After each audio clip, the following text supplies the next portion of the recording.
In the cold shadow of eternity, beneath the black skies of Fenris, a child fell from the stars. No cradle welcomed him, no warm arms held him close. He came screaming into the world as a comet of fire, crashing through ice and mountain, a god wrapped in mortal form. Fenris, harsh, untamed, and deadly, was the crucible that would shape this being into a legend. This was the beginning of Leman Russ. Fenris did not care for the weak. The world was jagged with cliffs and broken tundra, shattered by volcanic heat and swallowed by glacial seas. Predators stalked beneath the waves and hunted above the ice. The sun shone for only a short time before vanishing for long stretches of bitter dark. In such a world, even man was more beast than reason. It was here, amidst the biting winds and unrelenting violence, that the child grew, first among the wolves.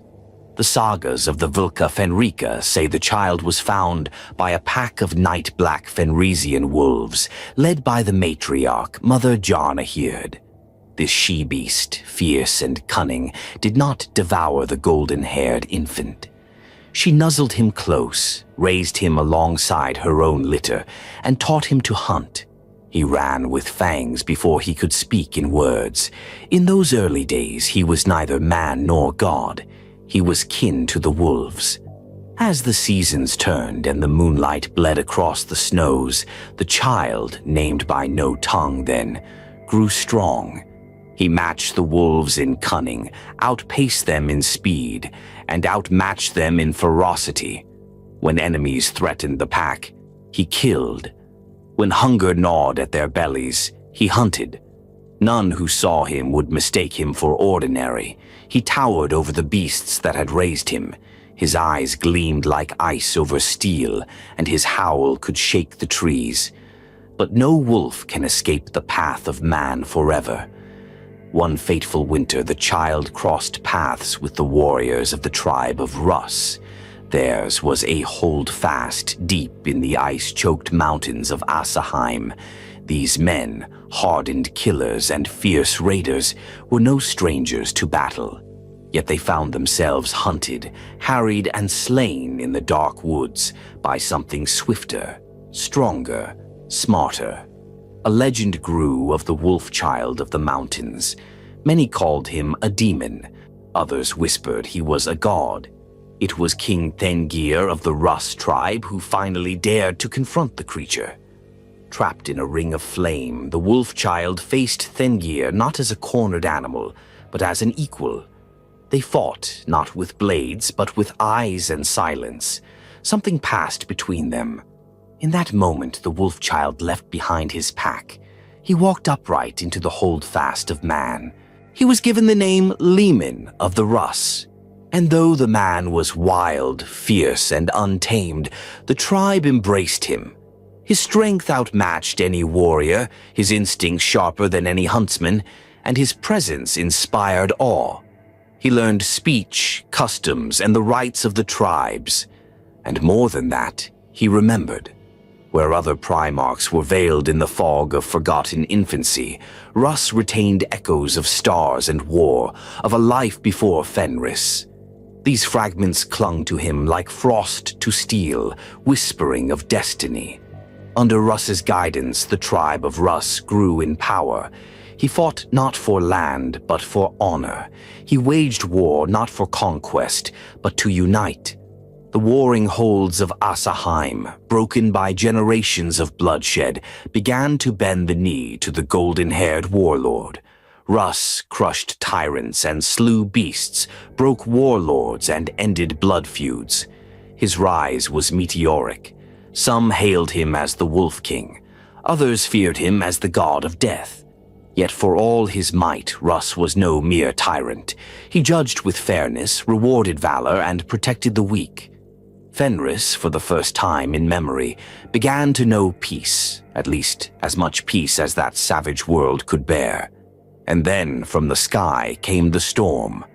The Emperor of mankind, Lord of Terra, master of the Imperium's nascent stars, had been searching for the suns torn from his gene-forging vaults. 20 Primarchs had been scattered by the ruinous powers, flung across the galaxy by warp storms. One by one, he had found them, warriors, generals, and lords of distant worlds, and now he had come to Fenris. The Emperor descended upon the mountains of Asaheim, a golden figure wreathed in lightning and silence. Where other worlds bowed in awe, Fenris snarled. Russ did not kneel. The sagas say he challenged the Emperor to 3 contests, one of strength, one of wisdom, and one of resolve. First, they wrestled. The mountains shook with their struggle. Ice cracked, stone shattered. At last, the Emperor bested him, though barely. Second, they feasted. Russ drank and laughed, challenging the Emperor to match his hunger and wit. In the morning, Russ remained alert, but the Emperor sat silent, enduring but amused.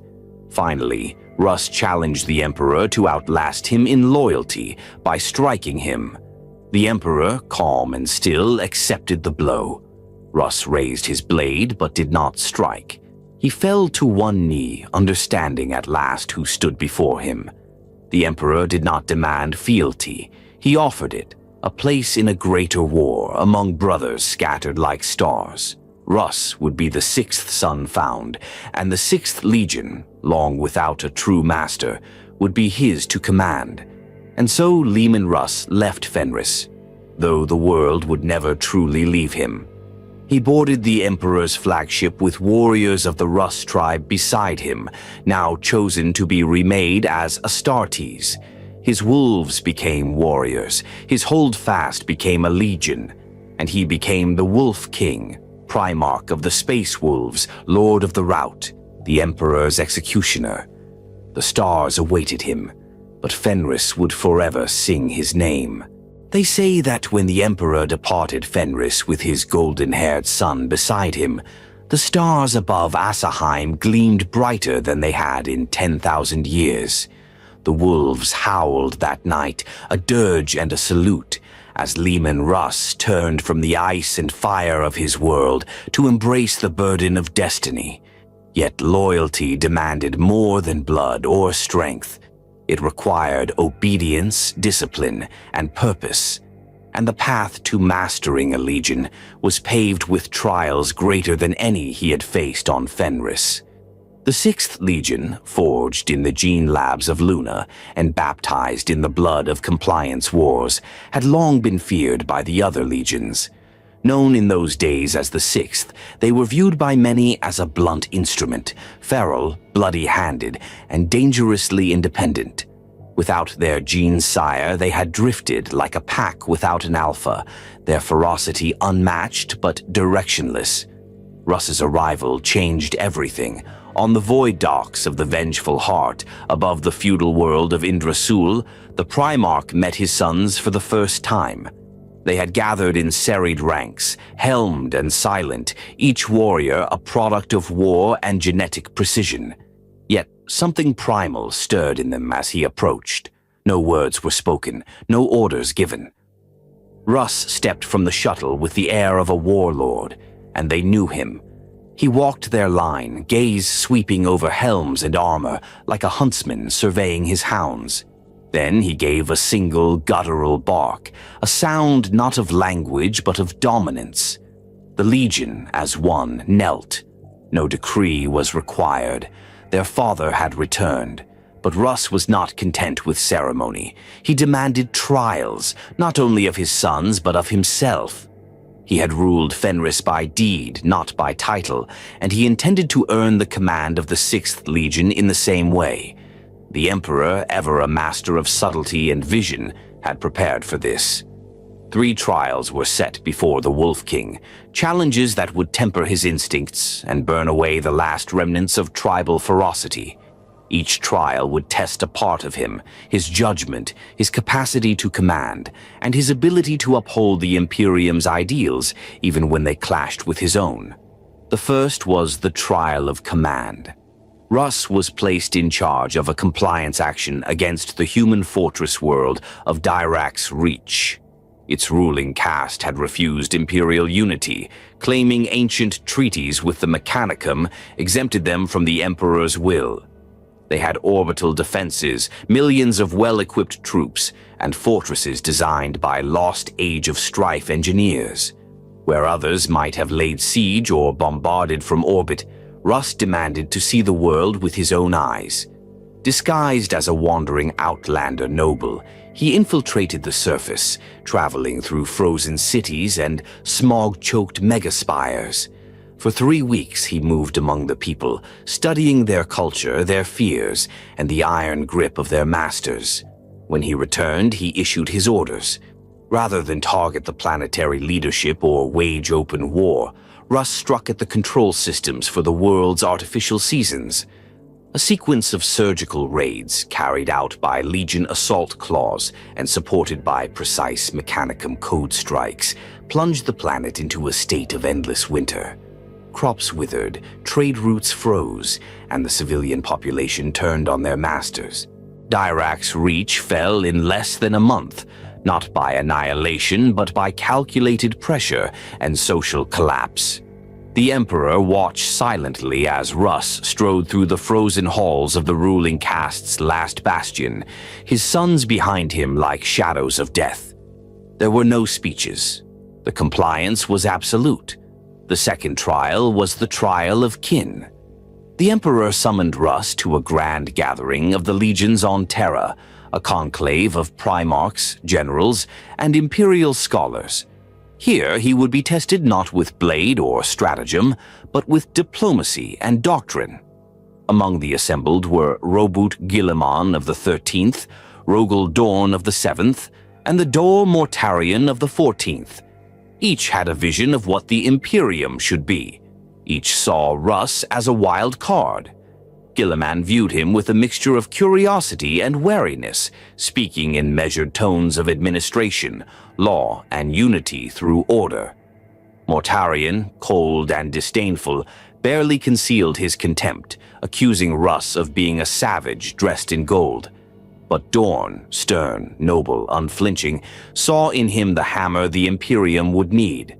Russ responded to them all not with courtly words, but with sharp insights and battlefield wit. He challenged Guilliman's rigidity, Mortarion's bitterness, and even Dorn's solemnity. He did not win them all over, but he was understood. In that chamber of gene-forged giants, Russ carved out his place, not as a rival, but as the Emperor's executioner. The third and final trial was the trial of loyalty. It came when Russ was ordered to carry out the censure of the Narwathi Enclave, a rogue Mechanicum sect on the edge of Segmentum Obscurus. The Enclave had broken with Mars, defying treaty and omnicia, and had begun constructing forbidden technologies that skirted the line of AI. Russ was given absolute authority. Yet when he arrived, he did not unleash the full wrath of his legion. He sent emissaries, demanded explanations, and gave the Enclave time to respond. What he found was more troubling than expected. A population of millions enslaved to cybernetic grafts, their minds slowly eroded by predictive machine systems. The Enclave leaders claimed it was the price of evolution. Russ saw only horror. With a heavy heart, he launched a campaign of surgical extermination. No virus bombs, no planetary-scale purges. His wolves struck like lightning, targeting key facilities and severing command nodes. When the dust settled, the core leaders were dead, the population freed, and the Forge world given over to loyalist Mechanicum forces. When he returned to the Emperor, blood still drying on his gauntlets, Russ made no excuses. He had followed his will, but on his own terms. He had tempered justice with mercy, fury with precision. The Emperor simply nodded. The trials were complete. Henceforth, Leman Russ was more than just the king of the North. He was a Primarch with the trust of his father and the loyalty of his legion. His name would soon carry weight across the stars, not only as a hunter and warlord, but as a symbol of unbreakable purpose. The trials did not tame him. They refined him. And when next he walked the stars, it would be not as a child of Fenris, but as a son of the Imperium. From the moment Leman Russ took command of the 6th Legion, the galaxy would come to know their name by another, the Vulca Fenrica, the Space Wolves. They were no longer a rudderless force loosed upon the stars. Under Russ, they became the Emperor's sharpened blade, wielded with purpose, guided by instinct, and marked by an unrelenting wrath that would come to terrify those who defied Imperial unity. The Great Crusade was a war of scale beyond comprehension, a vast storm of fleets and soldiers spreading the banner of the imperium across a shattered galaxy. Humanity had survived the age of strife, fractured, mutated, and scattered. Now it was being reclaimed. The Space Wolves, late to the theater by the standards of other legions, entered the crusade not as unblooded warriors, but as a storm of fire and iron. Russ led from the front. He did not dwell in the safety of strategiums or dispatch orders from gilded command decks. He was a warlord forged in fire, and his presence on the battlefield was both symbol and signal. When the Wolf King descended, it meant there would be no diplomacy, no compromise, only compliance or destruction. Unlike the Ultramarines who sought order and governance, or the Blood Angels who pursued perfection in war, the Space Wolves had a different reputation. They were feared as the Emperor's executioners. The threat of their arrival alone was often enough to force rogue worlds into submission. When words failed, they came as fire and claw. Their tactics confounded conventional military doctrine. The wolves rarely operated as massed phalanxes. Instead, they moved like hunting packs, small, flexible groups that struck with terrifying speed and coordination. In the void, their fleet formations resembled spearheads, designed for rapid deployment and planetary assault. On the ground, their claw packs and gray slayers advanced with feral tenacity, flushing out enemies from strongholds like wolves cornering prey in the mountains. Russ encouraged this. To him, warfare was not merely a test of strength, it was a hunt. The prey might be heretics, mutants, Xenos empires, or forgotten human nations who had turned their backs on the throne. Each was studied, tracked, and then slain with cold efficiency. One of the earliest campaigns under Russ's leadership was the compliance of the Hallex Sept, a loose confederation of human worlds ruled by a caste of bio-augmented elites. Their culture was rigid, authoritarian, and steeped in eugenic ideology. Diplomacy had failed. Other legions had withdrawn, unsure how to navigate the political quagmire. Russ gave no such hesitation. The wolves fell upon Hallex like a winter storm. Strike teams targeted biofacilities and gene clinics, severing the elite's ability to create replacements. The warrior nobles of Hallex were cut down in surgical raids before they even understood the nature of the war. In less than 3 months, the entire Sept was compliant, its rulers executed, its population disarmed, and its history purged. No monument was left standing. These brutal campaigns earned the Space Wolves a reputation. Among Imperial scribes and remembrancers, they were spoken of with fear-tinged reverence. Some described them as noble savages, others whispered that they were monsters only barely kept on a leash. But Russ dismissed such notions. "We are not beasts," he once said. "We are the teeth in the darkness. Better a sharp fang at your throat than a dull blade on your belt." Yet not every campaign was mere slaughter. Russ was a hunter, yes, but he was also a warlord with a deep understanding of loyalty and survival. In the Wheelanor rebellions, the wolves encountered a population of human-descended tribes who had been enslaved by a Xenos race known as the Cytherii. Rather than level the world, Russ ordered a coordinated liberation, arming the humans and turning them against their masters. The resulting uprising was violent and chaotic, but when it ended, the Imperium had gained a fiercely loyal population and valuable recruits. In this, Russ revealed a key aspect of his nature. He could be merciless to the proud, but protective of the lost. His legion took in many such rescued humans, often integrating them into the structure of the wolves' own war machine. Those who could not fight were settled on nearby worlds to live under the Emperor's light. This was not an act of sentiment, but of strategy. Russ believed in the value of enduring loyalty, and once earned, he did not discard it. The wolves themselves changed under his command. No longer the indistinct warriors bred for destruction alone, they took on aspects of their Primarch's culture. Fenrisian iconography spread across their armor, runes, totems, trophies. Their warships bore names in Old Fenrisian: Hrafnkel's spear, Stormwolf, the Fang's bite. Their company organization reflected tribal structures. Great companies led by jarls and wolf lords, bound in oaths of loyalty and deeds of honor. They were a legion, but more than that, they were a brotherhood of warriors shaped by the cold truths of Fenris and the fierce pride of their king. Even among the other Primarchs, Russ stood apart. His brothers viewed him with a mixture of admiration, suspicion, and irritation. To Horus, he was reliable but uncontrollable. To Fulgrim, he was uncultured. To Perturabo, a blunt instrument. But to the Emperor, he was essential. Where diplomacy failed, where rebellion stirred, where psychic heresies threatened to take root, it was the Space Wolves who were sent.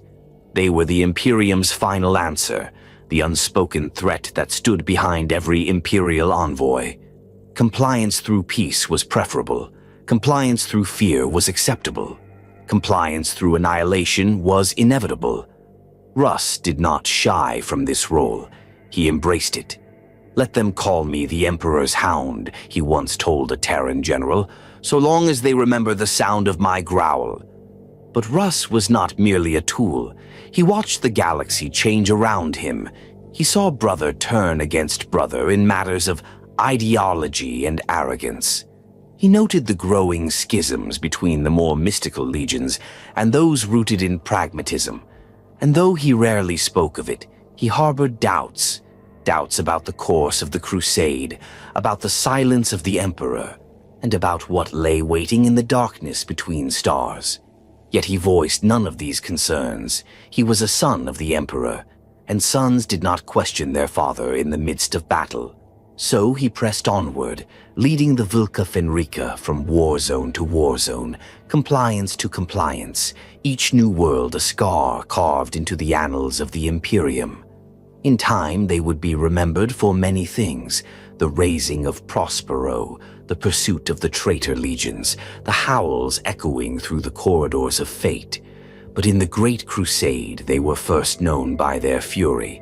When the banners of the wolves were raised, when their drop pods fell like meteors, there would be no salvation for those who defied the throne. The wrath of Fenris had awakened, and the stars would burn. In the 34th year after Leman Russ took command of the 6th Legion, the stars turned red in the galactic north. Reports flooded the Segmentum authorities, outposts annihilated, trade routes strangled, void lanes choked with wreckage. A new empire was clawing its way out of the halo stars, green-skinned and fire-racked, spreading from a region soon marked on Imperial star charts as the Wheel of Fire. The Orcs had come. This was no wandering tide of warbands. What emerged from the wheel was organized, brutal, and cunning. At its heart loomed a figure of terrifying presence, war boss Garmul Blackmaw, whose personal fleet dwarfed the naval capacity of multiple sector-level holdings. Unlike the mindless Waas of lesser greenskins, Blackmaw's horde established fortresses in the void, orbital shipyards, and planetary forges, all fashioned in twisted mimicry of Imperial doctrine. These were no feral beasts. They were rising kings of a new Orcish dominion. The High Lords, alarmed by the scale of the threat, summoned the attention of the Emperor himself. From Terra, the word was dispatched: eliminate the Orc dominion in its entirety. Do not contain. Do not cripple. Annihilate. The task fell to the 6th Legion. It was not the first time Russ had battled the Greenskin menace, but this would be unlike any other campaign in the annals of the Great Crusade.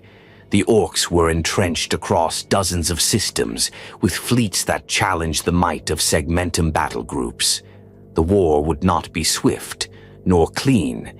It would be an ordeal, one that would burn the fury of Fenris into legend.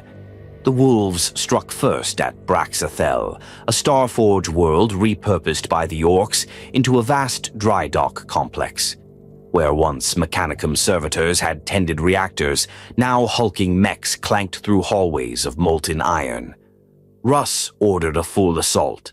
Drop pods rained across the orbital layers like steel hail, each bearing warriors of the route eager to test themselves.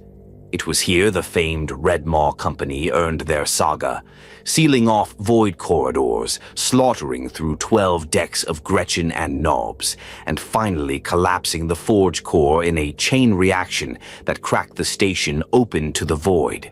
Russ fought at the forefront, his frost blades screaming through orc steel and bone. When the war boss of Braxathel, a lumbering brute called Skullhook, charged into battle, Russ met him alone. The duel lasted 7 minutes. Skullhook's severed head was later fixed to the prow of the Hrafkel's spear, where it remained for the rest of the campaign. But Braxathel was only the beginning. As the campaign deepened, the Space Wolves adapted their strategies.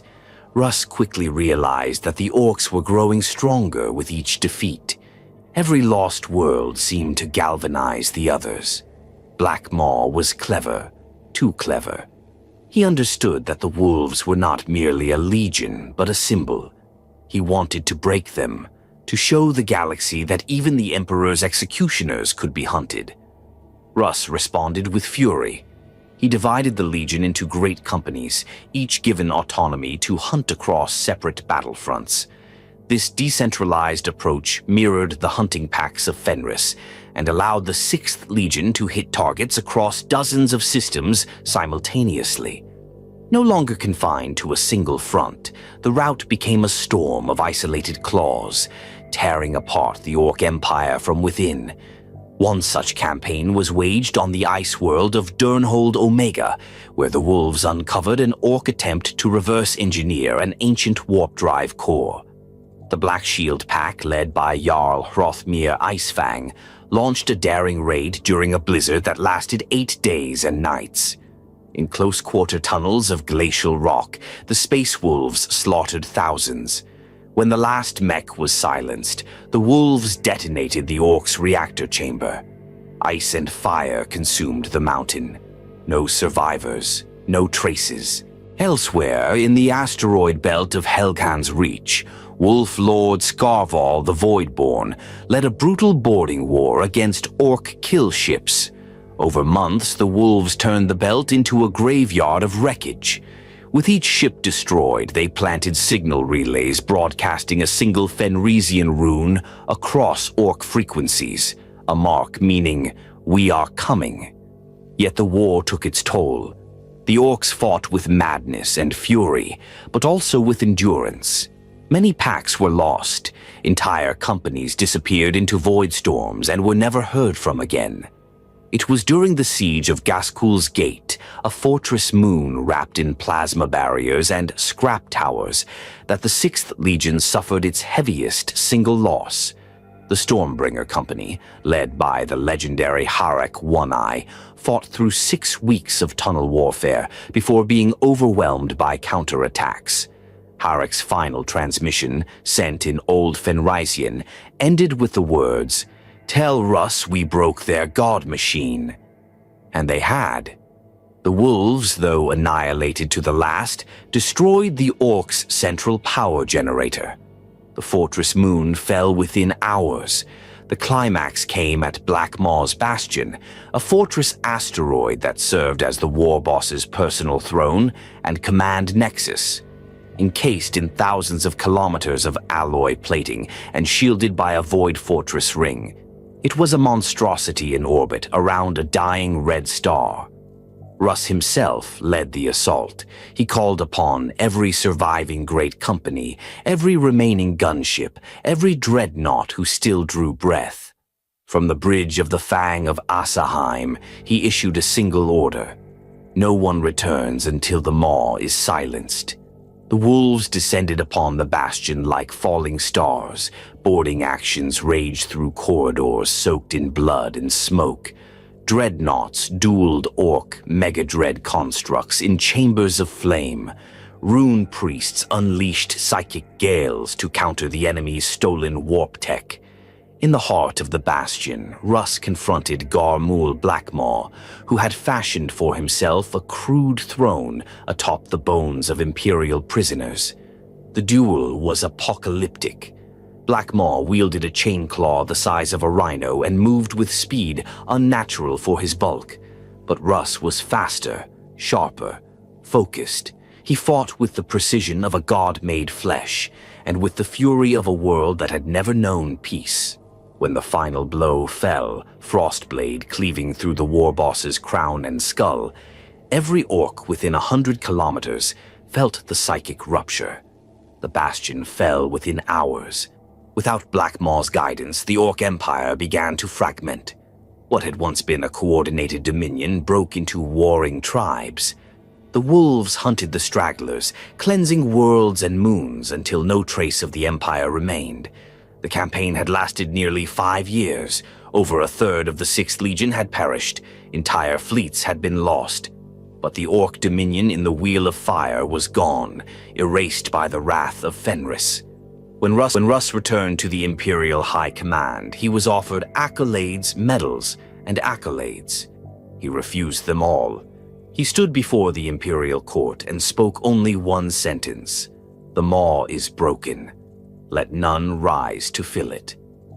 And with that, the Wolf King turned his back on ceremony and returned to his fleet, where the fires of other wars still waited. The Wheel of Fire burned no more, and the galaxy had learned a simple truth. To challenge the Vulca Fenrica was to invite extinction. The Crucible had been survived, the wolves had howled through fire and steel, and they had endured. In the 65th year of the Great Crusade, the warp began to whisper louder. Across the Imperium, the veil between reality and madness grew thin. Astropaths screamed in silence, worlds suffered inexplicable horrors, and the Emperor's servants began to fear that the very fabric of order was fraying. Among the legions, this instability birthed something worse than rebellion: division. It began with the Psychers. The Librarius programs, initiated with the Emperor's cautious approval, had taken root within many legions. Psychers trained under discipline, wielding the powers of the warp like refined weapons, were praised by some as warriors of the future. They could see into enemy minds, tear through armor with thought, shield entire squads with a gesture. But others, like Mortarion, Corax, and most ferociously, Leman Russ, saw something else entirely. To Russ, psychic power was not a tool, it was a poison, a spiritual rot that crept into the heart of warriors, no matter how strong their will. He had seen too much already. On the fringes of Imperial space, he had witnessed warp entities clawing into real space through unstable psychers. He had stood in the ruins of temples where men chanted to stars, only for their skin to melt and their souls to scream. And more than anything, he distrusted the arrogance of those who thought they could master forces older than the galaxy itself. When the word came from Terra that the Emperor had summoned all the Primarchs for a great deliberation, Russ did not hesitate. He set aside a dozen compliance campaigns, left orders for the great companies to continue without him, and boarded his fastest vessel to the Sol system. The Council of Nicaea awaited. Held in the sky temples of Nicaea, a once beautiful world now reshaped into a ceremonial hall of judgment, the council was unlike anything that had come before. It was a gathering of Primarchs, Imperial scholars, high-ranking psychers, Mechanicum delegates, and envoys from all branches of the Imperium. Beneath soaring pillars and golden banners, the fate of the Librarius would be decided. Leman Russ arrived dressed in his war plate, untouched by polish or ornament. The air of the assembly hall was heavy with incense and the tang of ozone. Psychers hovered in containment fields. Word-bearer cult philosophers quoted litanies. Custodians lined the walls like statues of judgment. And on the high dais, the Emperor of Mankind watched in silence. Russ did not speak immediately. He listened. Magnus the Red spoke first, his voice echoing like a hymn across the hall. He defended the Librarius with fire and poetry. Psychers were humanity's evolutionary path, he argued. They were the next step, and with discipline and learning, they could tame the warp and master fate. Behind his words burned a passion that veiled danger, a hunger, perhaps, to control forces even the Emperor had once warned against. Others spoke in support. Fulgrim, always seduced by the pursuit of perfection, praised the potential of psychic ascension. Vulcan, compassionate and thoughtful, called for tolerance and careful use. Even Horus, charismatic and measured, argued that psychic warfare, properly contained, had been invaluable in his campaigns. But not all voices were aligned. Mortarion stepped forward, his words cloaked in contempt. He spoke of his homeworld, of witches and warlords who ruled by terror through psychic might. To him, sorcery was indistinguishable from tyranny. Jegatai Khan gave a more reserved condemnation, citing his own warrior's preference for instinct over sorcery. And then, finally, Russ stood. His voice was like gravel, stripped of pretense or theater. He did not speak of hypotheticals or philosophy. He spoke of what he had seen. He described the void shrines of the Ocularis Drift, where psychic rituals had cracked entire moons. He recounted the massacres on Calderak, where uncontrolled librarians had triggered a psychic backwash that incinerated their own legions. He spoke of the corrupted enclaves on the eastern fringe, where disciplined psychers had summoned things they thought were angels, and instead unleashed demons that fed on their souls. More than anything, he spoke of control, not the control of the Librarius over the warp, but the illusion that such control could ever be permanent.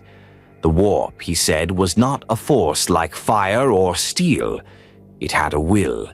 It changed you, listened to your thoughts, fed on your fear, and no mortal, no matter how noble, could wield it without cost. The warp does not serve, he said. It waits. When he finished, there was no applause, only silence. The words hung in the air like the scent of blood. The Emperor rose. He had listened to every argument, weighed every voice. None knew what decision he had already made, whether he had always intended to shut down the Librarius, or whether the testimonies truly moved him. But when he spoke, the galaxy changed. The Librarius programs were to be dismantled. No more sanctioned psychers among the Legions Astartes. Those already active would be recalled. Future use of psychic powers within the legions was forbidden.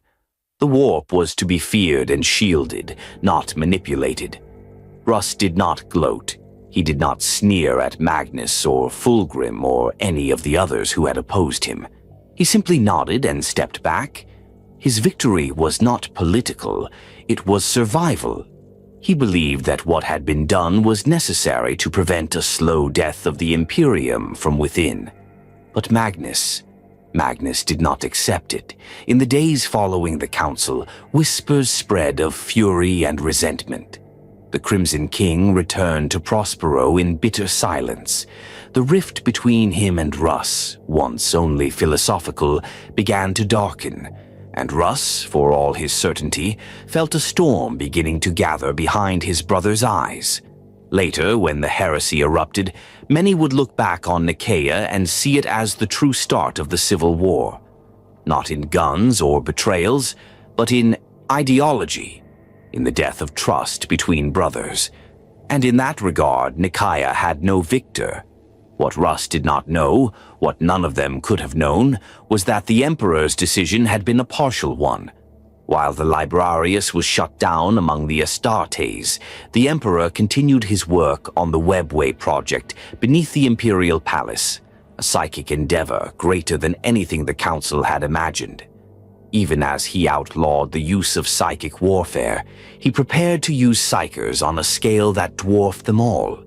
Yet Russ had spoken his truth. And when the Emperor called upon him again, when the time came to correct a mistake born from Nicaea, it would be Russ who bore that burden. The bane of sorcery had been declared, but the cost of that decision had yet to be paid. In the cold aftermath of Nicaea, as the thunder of ideology faded and the scent of betrayal yet lingered, the Great Crusade marched on. The stars offered no reprieve for wounded pride or philosophical rifts. There were always more worlds to bring into compliance, more rebellions to silence, and more warlords to dethrone. Among the most infamous of these was the Tyrant of Dulan, and it was here that Leman Russ would find not only one of his most brutal campaigns, but also the beginnings of a rivalry that would echo across 10,000 years. Dulan was a fortress world nestled deep in the Cyclops cluster, a region once charted by pre-imperial astrocartographers and later abandoned to isolation. It had not forgotten the galaxy. It had defied it. From its mountain citadels and void-shielded bastions, the self-proclaimed Arch-Commodore Ulanor Jarakol broadcasted declarations of independence across 3 subsectors.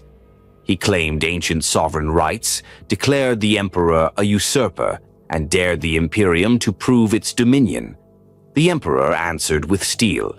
Leman Russ was selected to lead the campaign. His methods were proven, his fury dependable.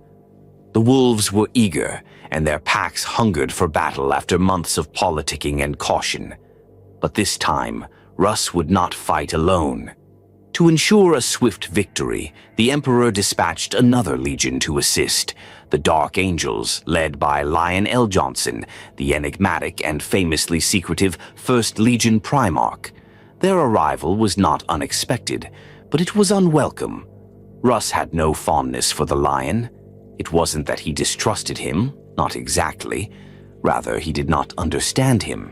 The Lion spoke little, revealed less, and carried with him an air of authority that grated against Russ's more visceral nature. Where Russ fought like a wolf, direct, savage, decisive, the Lion fought like a blade in the dark, striking with cold precision. Each embodied a different philosophy of war, and now they would be forced to share command. The wolves landed first. Russ, ever the predator, led his forces in rapid strikes across Dulan's outer colonies, shattering supply lines and forcing Jarakol's attention inward. By the time the Lion arrived, the wolves had already gutted much of the outer defense ring and established footholds on the moons of Dulan Secundus. The Dark Angels descended in silence. They took to the skies and void, seizing orbital assets and striking deep into the planet's upper atmosphere, deploying kill teams with pinpoint accuracy. Their presence was spectral, often felt only after the enemy had been routed or assassinated. In this, the Lion's Legion was masterful, but their methods rankled Russ.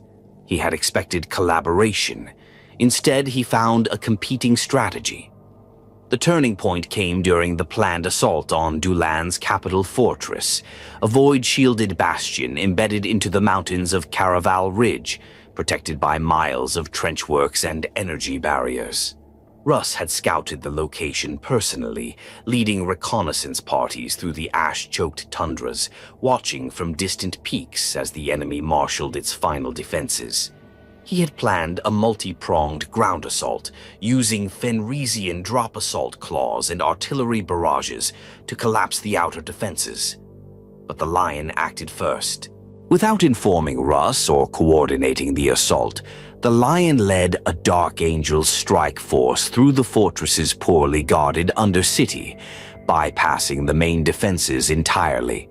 They emerged within the walls, seized control of the primary void shield generators, and captured Ulanor Jarakal himself within hours.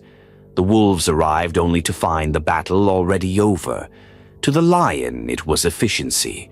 To Russ, it was betrayal. He had been denied the final clash, denied the culmination of his campaign, denied the blood debt owed to the warriors who had fallen in the trenches. And worst of all, he believed the lion had done it not out of necessity, but to prove a point. In the halls of the enemy stronghold, beneath banners still smoldering with lasfire, Russ confronted his brother. He did not come with accusations, he came with fists.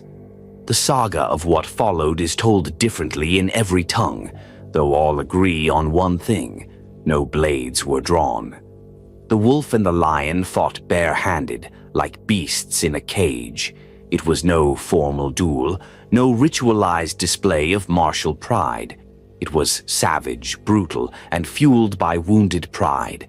They fought for hours, shattering columns, denting plasteel, cracking the marble of the throne hall. Russ bled from the mouth. The lion's eye was swollen shut. Wolves and angels stood around them, unsure whether to intervene or bear witness to something older than command hierarchy, something primal. Eventually, it ended. Accounts differ as to who landed the final blow. Some say the lion knocked Russ to the ground and walked away in silence. Others claim Russ laughed through broken ribs and struck the lion flat before helping him up. The truth has long been buried in the embellishments of Legion scalds and remembrancers. What mattered was what came after. Russ did not hold a grudge in the traditional sense. He did not seethe or plot vengeance. He howled, he bled, and he let it pass. The lion, by contrast, carried the weight of insult, like a sword kept always half drawn. What had begun as a clash of tactics became a gulf of spirit. From that day onward, Russ and L. Johnson remained estranged.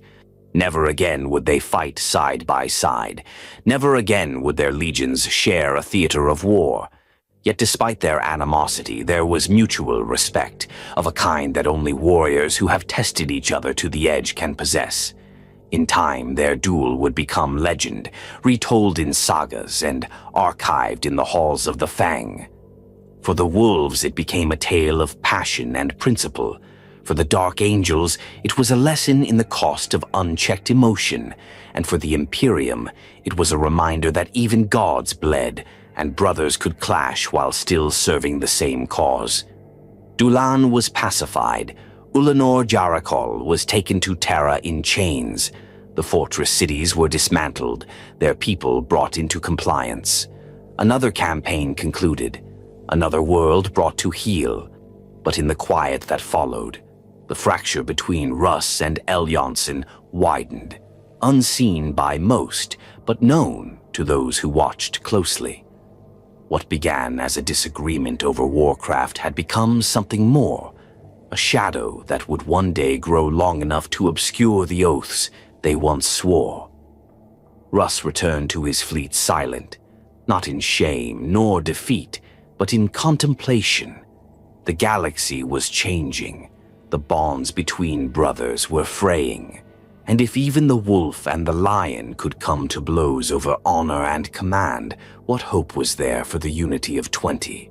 The duel on Dulan left no monuments, no medals, no grand orations, only silence and a rivalry carved into the bones of history.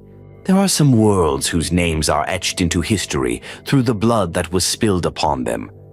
Malkoya was one such place. It was not a vital world. It was not a bastion of strategic power, nor a world of resource wealth or tactical significance. No, Malkoya mattered for a single reason. It was where two sons of the Emperor, Leman Russ and Angron, clashed not as warriors in arms, but as living philosophies set upon a collision course. The planet itself was dust and ruin long before either Primarch set foot upon it. Once a human colony during the dark age of technology, it had devolved into a wasteland of tribal fiefdoms and techno-barbarian warlords. The only thing of value it held was its defiance. The population resisted compliance for decades, fueled by promises from the remnants of a defeated Xenos slaver caste. That defiance drew the attention of the Emperor's wrath. Initially, the task of bringing Malkoia to heel was assigned to the World Eaters. Angron accepted the command without hesitation. To him, Malkoia was no different than any other world, a place to be scourged, its enemies broken upon the chain axe, its compliance earned through extermination. But Angron did not come to Malkoia as a conqueror. He came as a fury. The campaign began with orbital bombardments that shattered Malkoia's surface infrastructure, followed by massed planetary landings that cut through the largest resistance enclaves. No surrender was offered. No demands were issued. The World Eaters deployed en masse and tore through the population with methodical slaughter. Tens of thousands died in the first 5 days. Not soldiers, civilians. Entire mountain villages vanished under the roar of chain blades and the scream of drop pods. The destruction was so absolute, so horrifying, that the Departamento Munitorum on the nearest sector command station sent an urgent communique to Terra. The message reached the Imperial Palace in under 2 days, and the response came not from bureaucrats or lords. It came from Leman Russ. The 6th Legion had just concluded a lengthy void campaign in the Orgarian belt. They were low on munitions, battered from continuous boarding wars, and scattered across several fronts. But when Russ received the order, he gathered a single great company, boarded his flagship Hrafnkel's spear, and made for Malkoia without pause. He did not go to assist Angron. He went to confront him. When Russ's fleet arrived in system, Malkoia was little more than smoke and ash. The World Eaters had moved into the equatorial zones, wiping out what remained of the native resistance. Planetary Vox traffic was filled with screaming. The sun rose red, not from natural hue, but from the curtain of atmospheric dust kicked up by World Eater extermination protocols. Russ landed without fanfare. He brought no pageantry, no heralds, only warriors, Grey Slayers, Wolf Guard, and a handful of rune priests. They descended into the ash plains of the continent of Vradek, where Angron's command elements had made camp. It was here, amidst the smoldering ruins of a once prosperous city, that the confrontation took place. Angron awaited him without ceremony. He stood at the center of a shattered temple square, his armor still wet with blood. Behind him loomed a score of his senior captains, their eyes filled with violent anticipation. They had heard the sagas of Leman Russ, the Wolf King, the Executioner, but they had not seen him, not until now. Russ stepped forward alone. He did not draw a weapon. The words between them were never recorded in full, but those present remembered the silence that followed the first exchange. Russ did not come to challenge Angron's authority. He did not insult his brother's brutality. What he did, to the shock of all, was offer a warning. "You are breaking the very thing we fight to preserve," Russ said. "What you call strength is a wound we may never close." Angron laughed. Not out of mockery, but out of disbelief. To him, Russ's presence was absurd, one brother lecturing another in the middle of a war zone, as if morality had a place in conquest. The laughter turned to growls. The growls became threats, and then weapons were drawn. What followed was no ritualized duel. It was chaos. Angron lunged with chain axes, screaming. Russ met him with bare hands, intercepting the strike and hurling his brother through a broken colonnade. Their clash sundered statues, cracked stone, and shook the wreckage of the temple square.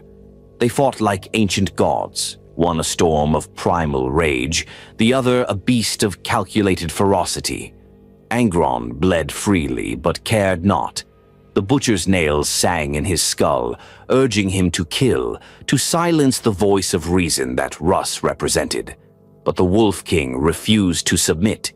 He did not fight to win. He fought to remind.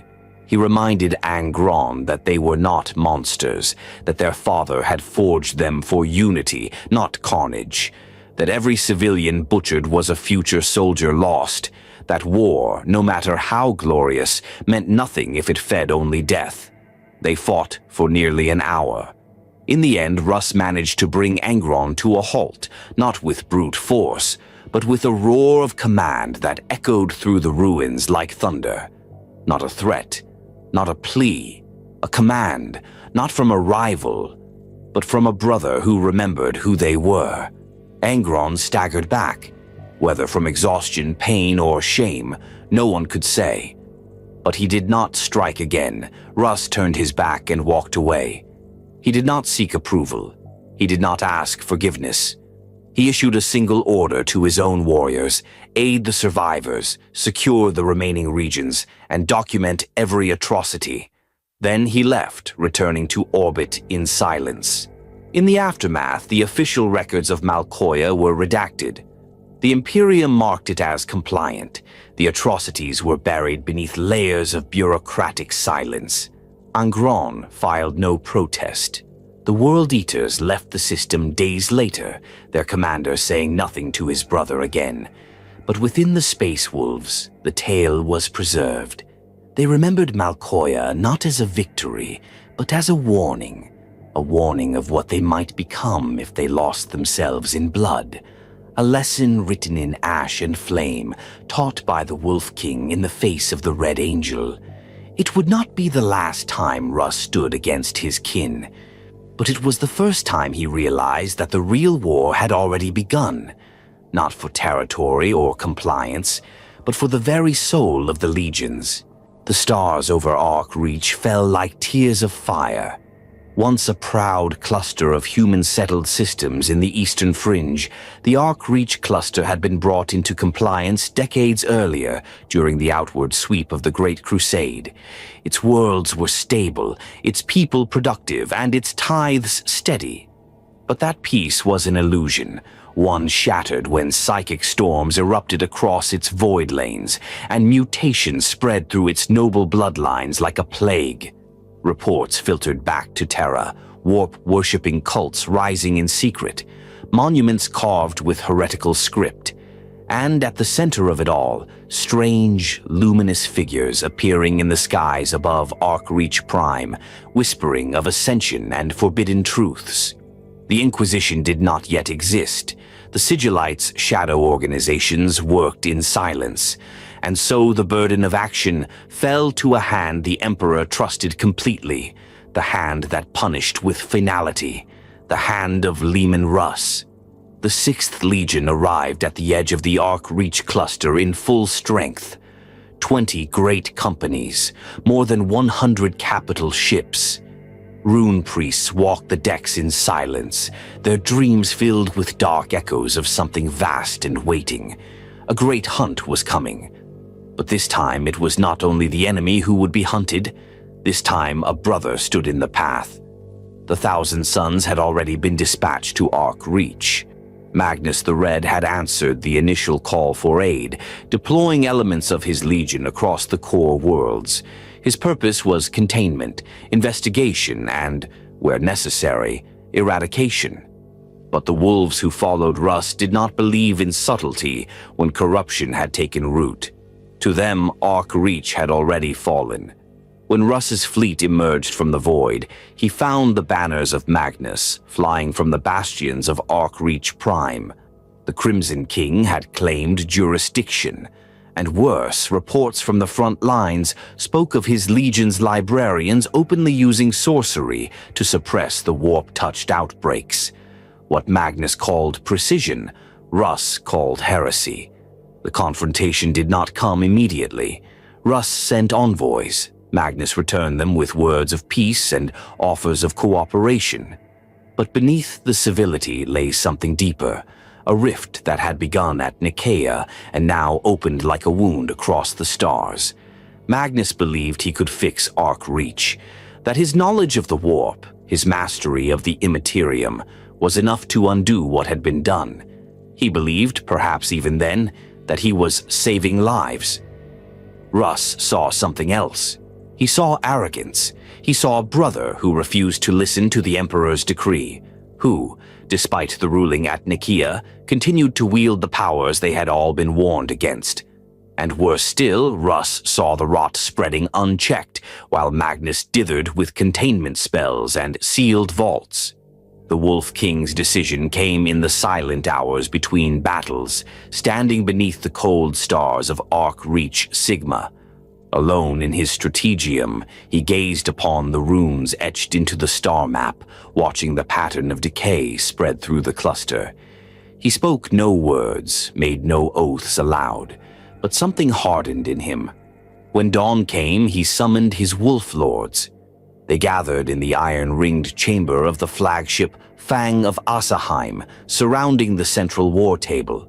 The air was thick with tension. The rune priests had already begun marking runes of warding on the doors. The Geetha-blessed mead sat untouched on the altar. Even the gregarious Jarl Rimnir of the Ironhide Company remained silent. Russ entered with a skin of Fenrisian blood wine and a single iron-bound scroll.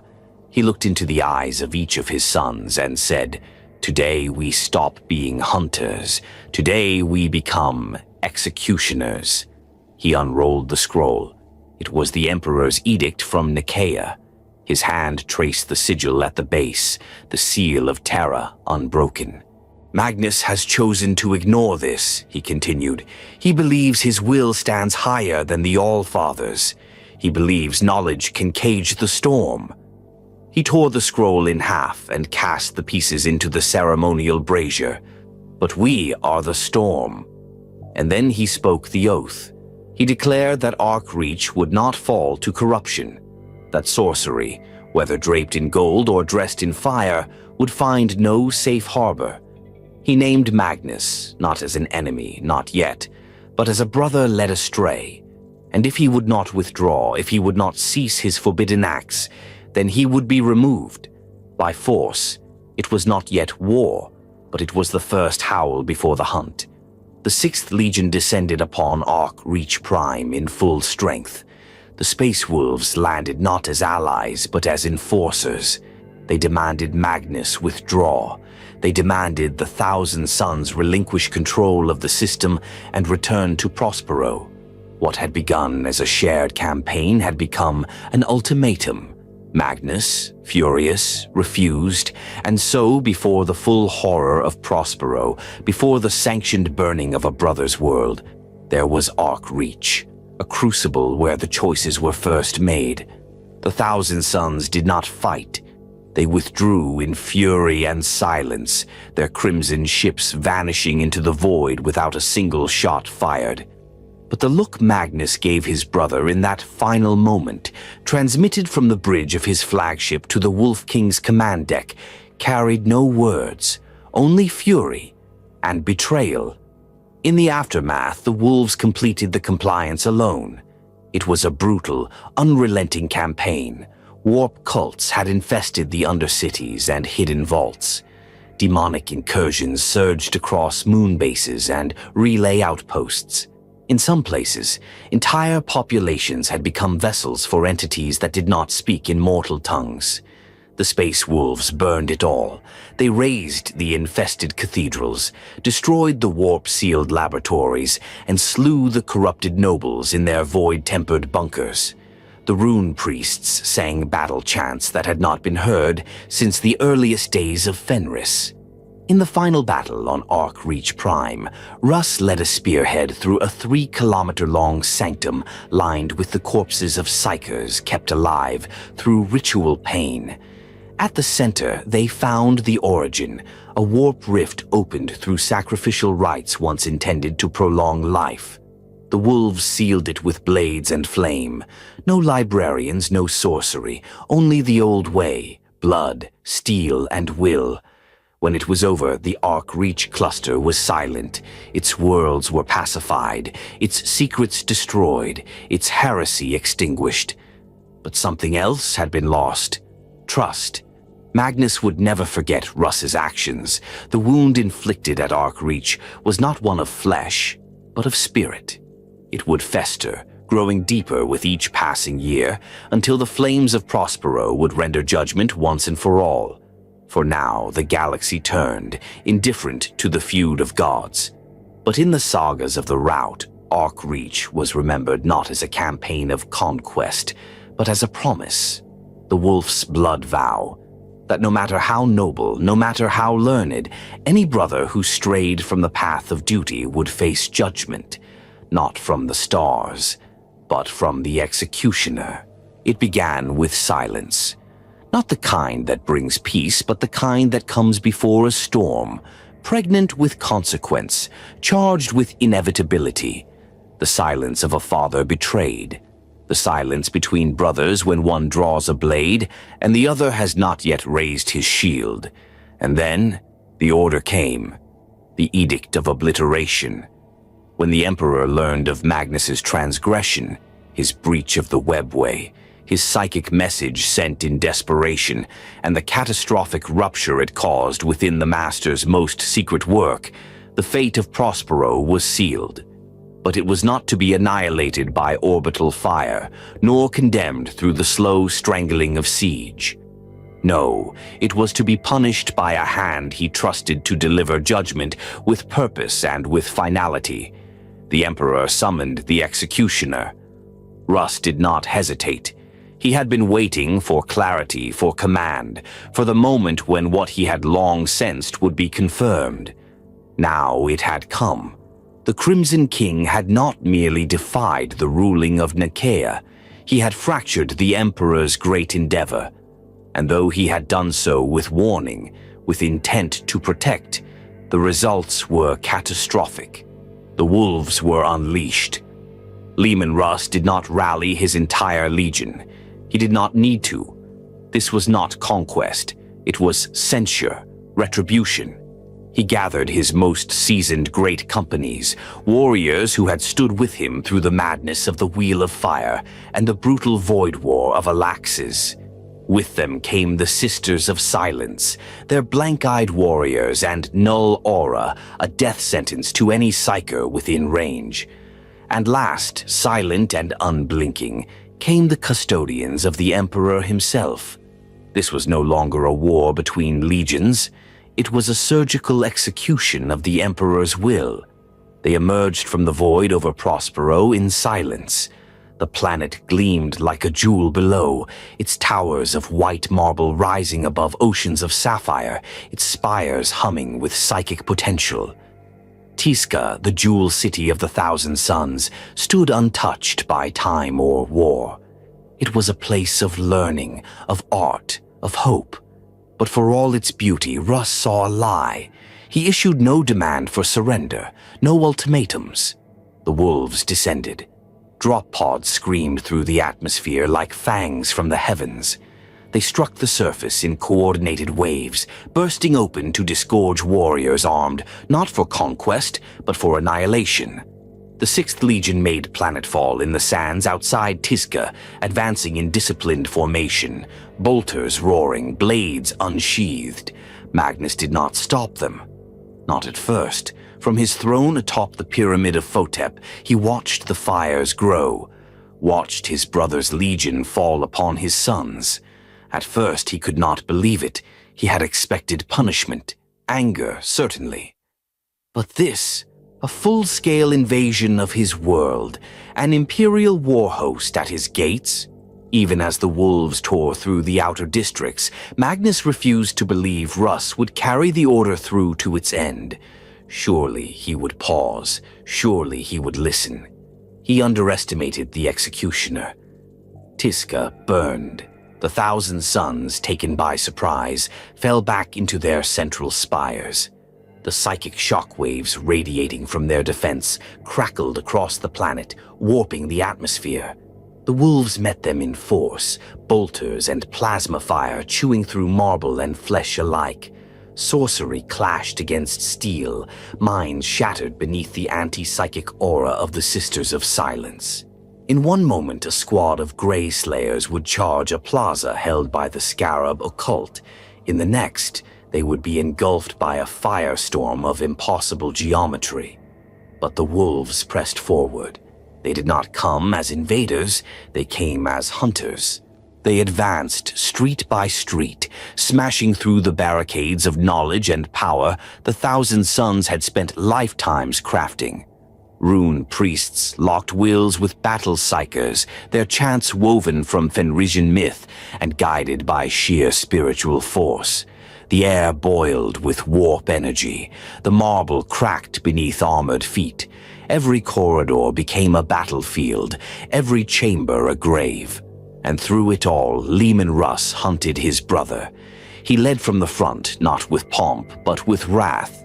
He cut a path through the elite of the Thousand Sons, his blade biting through sorceress wards, his shield deflecting bolts that would have flayed mortal warriors to bone. His warriors followed him with blind faith. They did not question the justice of their cause. They trusted the hand of the Allfather. Magnus, for all his sorrow, would not remain passive. As the battle reached the inner city, he descended from the pyramid of Photep, surrounded by a circle of his most powerful sorcerers. His red armor gleamed in the hellfire glow of burning towers. In his hands he held the force of a dying star, his mind a roaring tide of ancient knowledge and bitter anguish. He met Russ atop the basalt stair of the Obsidian Court. The two Primarchs faced one another, one a scholar king whose mind spanned dimensions, the other a warlord who spoke through blade and thunder. They did not argue. They fought. The duel between Leman Russ and Magnus the Red was a thing of myth, a battle of opposites, brother against brother, fate against choice.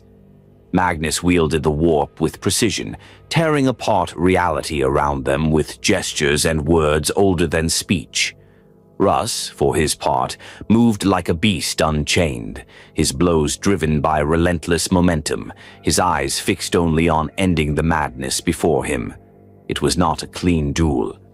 Magnus wounded Russ early, his psychic force hurling the Wolf King through stone walls and cratering the ground beneath him. But Russ endured. His armor cracked, his body bled, but he rose again and again. And at last, he struck true. With a bellow that shattered the burning heavens, Russ drove the spear of Russ through Magnus's side. The blade, wrought with ancient Fenrisian wards and blessed by the Emperor's hand, tore through the Crimson King's form like a thunderclap.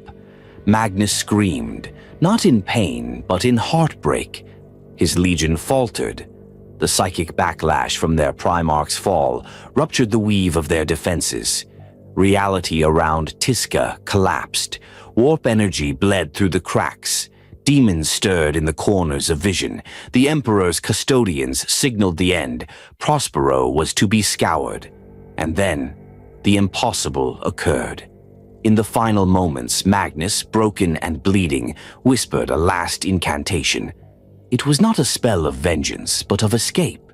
He shattered the bindings of time and space and cast his sons into the warp, into the waiting arms of Tzeentch.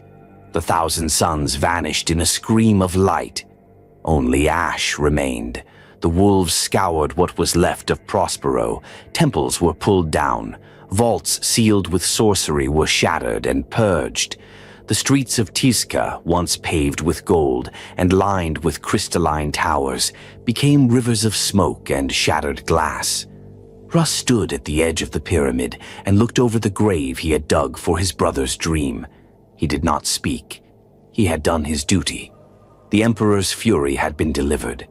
But what was extinguished on Prospero was not only a legion, it was the last fragile thread between two brothers who once stood together beneath the stars.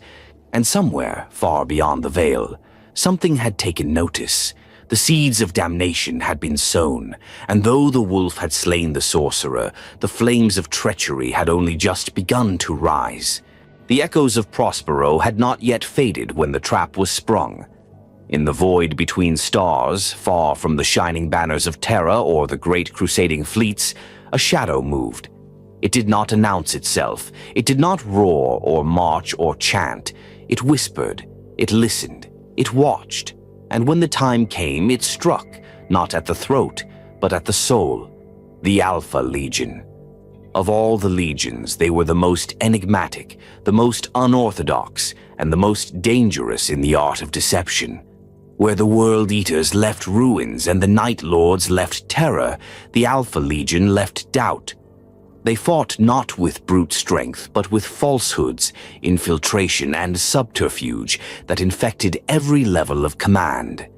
And now they had set their eyes on Leman Russ. In the aftermath of Prospero, the 6th Legion had withdrawn into the Alaxis Nebula, a region of ion-rich stellar clusters filled with radiation storms and navigational anomalies. The Wolves had not sought battle there. They had sought recovery.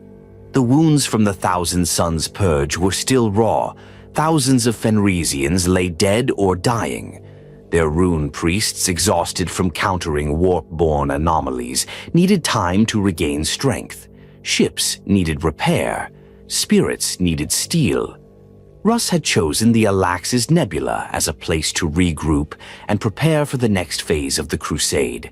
It was isolated, remote, difficult to access, the perfect location to lick their wounds away from the politics of Terra and the watchful eyes of the other legions.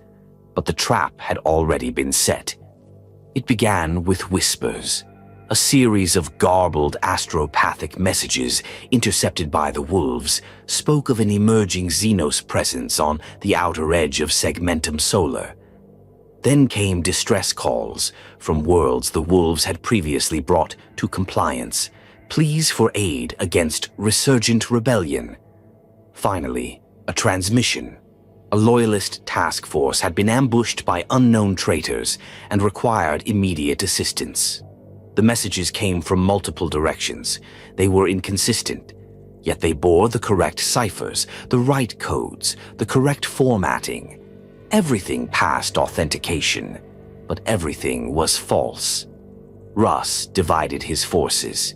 He had no choice. The Wolves, true to their name, could not ignore a cry for help. Great companies were dispatched to different sectors, spreading the 6th Legion thin across the nebula's sprawl. And then the stars fell silent. No return transmissions, no signs of fleet movement, no confirmation of objectives completed, only static. The Wolves had vanished one by one into a fog of lies. Russ knew then that he had made a mistake. The truth came when it was almost too late. A single strike cruiser, Frostwrath, limped back into the system, its hull laced with plasma scars, its engines barely functioning. The warriors aboard were barely coherent. They spoke of Astartes wearing the colors of loyal legions, Ultramarines, Raven Guard, even Space Wolves themselves, who had turned without warning. Of weapons sabotaged before landing, of Vox lines scrambled the moment boots touched the ground. It was not a war, it was a purge. Russ gathered the fragments. He pulled his remaining forces together and ordered a full withdrawal to the system's center. There, within the veil of the nebula's densest cloud, he established a temporary fortress around an ancient Mechanicum relic station, Surtir's Bastion. He did not know where the enemy would come from. He only knew they already had. The Alpha Legion descended like phantoms. Their ships bore false identities. Some hailed as allies. Others bore marks of rogue fleets or merchant houses. By the time the Wolves identified the pattern, dozens of infiltration teams had already landed inside the Bastion's perimeter. The attacks were surgical. Vox relays were cut, shield generators sabotaged, munition stores detonated by traitors who had walked among the Wolves disguised as serfs, engine seers, even Legion thralls. This was not war as Russ had known it. This was poison in the blood. And so he adapted. He ordered every hall of Surtur's bastion sealed and repurposed the installation into a fortress of layered traps. Kill corridors were flooded with fire-retardant gas and sealed shut. Dreadnoughts were stationed at critical junctures. Auxiliary personnel were isolated and interrogated by packs of space wolves personally vetted by their jarls. Every suspected infiltrator was executed on sight. Still, the Alpha Legion advanced. For every 3 they killed, 2 more seemed to appear, and the worst blow was yet to come. During a critical moment in the siege, a detachment of Alpha Legionnaires impersonating a wounded Phaeacian Legion kill team gained access to the command sanctum of Surtur's bastion. They detonated a void mine, killing over 100 wolves and mortally wounding Jarl Hrolf Firemane, one of Russ's oldest and most trusted lieutenants. The Wolf King himself arrived minutes too late. He found Firemane bleeding out beneath a shattered archway, his armor cracked, his frost axe broken. With his last breath, the Jarl spat a single word, Alfarius. Russ's fury ignited. No longer content to merely survive, he led the counter-offensive himself. With his elite Varagir Terminators at his side, he stalked the bastion's lower levels, tearing through sabotage cells and flanking units with unstoppable ferocity. He knew this was not about Arc Reach, or Prospero, or even the Wolves. This was a message. The Alpha Legion was not trying to destroy the 6th Legion. They were trying to unmake them, to sow doubt, to make Russ question every ally, every signal, every voice. And it nearly worked. But the Alpha Legion had misjudged their prey. Russ was no bureaucrat, no distant strategist. He was the hunter in the storm, the beast who turned ambush into challenge, deception into a contest of will. The siege lasted 11 days. By the 12th, Surtur's bastion stood blood-soaked but intact. The infiltrators were slain. The command structure was restored. The wolves had survived. But they were changed. The great companies who returned from the edge of the nebula came back damaged, physically, spiritually, tactically. Some had fought real enemies. Others had been decoys. One entire company, the Red Fangs, was never found again. Their fate remains unknown to this day. Russ withdrew from the Alax's nebula with grim silence. No words to Terra, no appeals to the Council of Terra, only a single recorded message filed into the archives of the Fang. They came in smoke and lies. They thought we would break, but the fire still burns. The rout endures. What the Alpha Legion achieved in Alaxis was never fully recorded. Some say they planted seeds of fear. Others say they simply measured Russ's response to betrayal. But for the 6th Legion, one truth had become clear. The galaxy was no longer a battlefield of ideals. It was a battlefield of shadows. And in those shadows, the wolves learned to hunt again. There are places in the galaxy where even the Imperium dares not tread. Ancient sites where time collapses into myth and reality, bends around truths too vast for mortal minds. Some are tombs, others are shrines. But a few are something worse, something watching. One such place was hidden in the depths beneath Svarlak, a forgotten ice world on the edge of Segmentum Obscurus. Charted during the earliest days of the Great Crusade and deemed strategically insignificant, it was marked only by a single word in the archives of the Mechanicum: quarantined.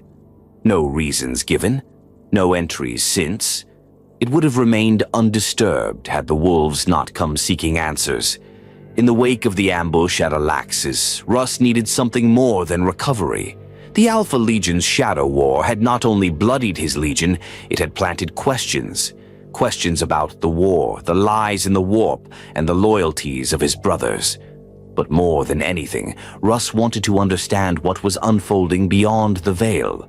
The warp's agitation was growing, and his rune priests, long tuned to the spirits of Fenris and the howls of the imperium, began speaking of dreams they could not shake.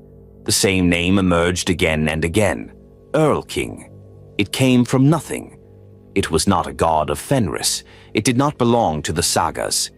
It appeared in dreams, in chants whispered by the dying, and, most disturbingly, in the runic alignment of ancient void beacons left by the dark age of technology. Cross-referenced with old Mechanicum records, it pointed to one place, Svarlak. The world was buried in ice and shrouded in storms. Sensors could not penetrate its atmosphere, no active life signs, no orbital structures. But deep beneath its crust, something pulsed, a void signature measured only in anomalies, irregularities that should not exist. Russ made his decision. He took only a single great company, the Night Wolf Host, led by Jarl Torvik Fell-Eyes, a stoic warrior scholar known for his silence and unshakable presence. With them came a small cadre of rune priests and iron priests. No fleets, no planetary invasion. Just a single spear thrust into the darkness. They made landfall in silence. The storms of Svarlak nearly tore the Thunderhawks apart during descent. The winds sang with frequencies beyond human hearing. Instruments failed. Auspex arrays flickered with false echoes. But the wolves pressed on, descending into the glacial wastelands, following ancient void runes carved into the mountainside, glyphs older than the Imperium, older than mankind's memory. At the base of a crater hundreds of kilometers wide, they found the entrance. It was not a door in the traditional sense. It was a rent in the world, a jagged cleft that spiraled downward, lit by a pale green glow that emanated not from energy, but from the stone itself. The walls of the passage bore no symbols, no iconography, just smooth black surfaces that seemed to drink in light and sound. They entered without hesitation. What followed was not a descent into a cavern, but into a dream. The structure they found below was not natural, nor entirely artificial. Its dimensions defied logic.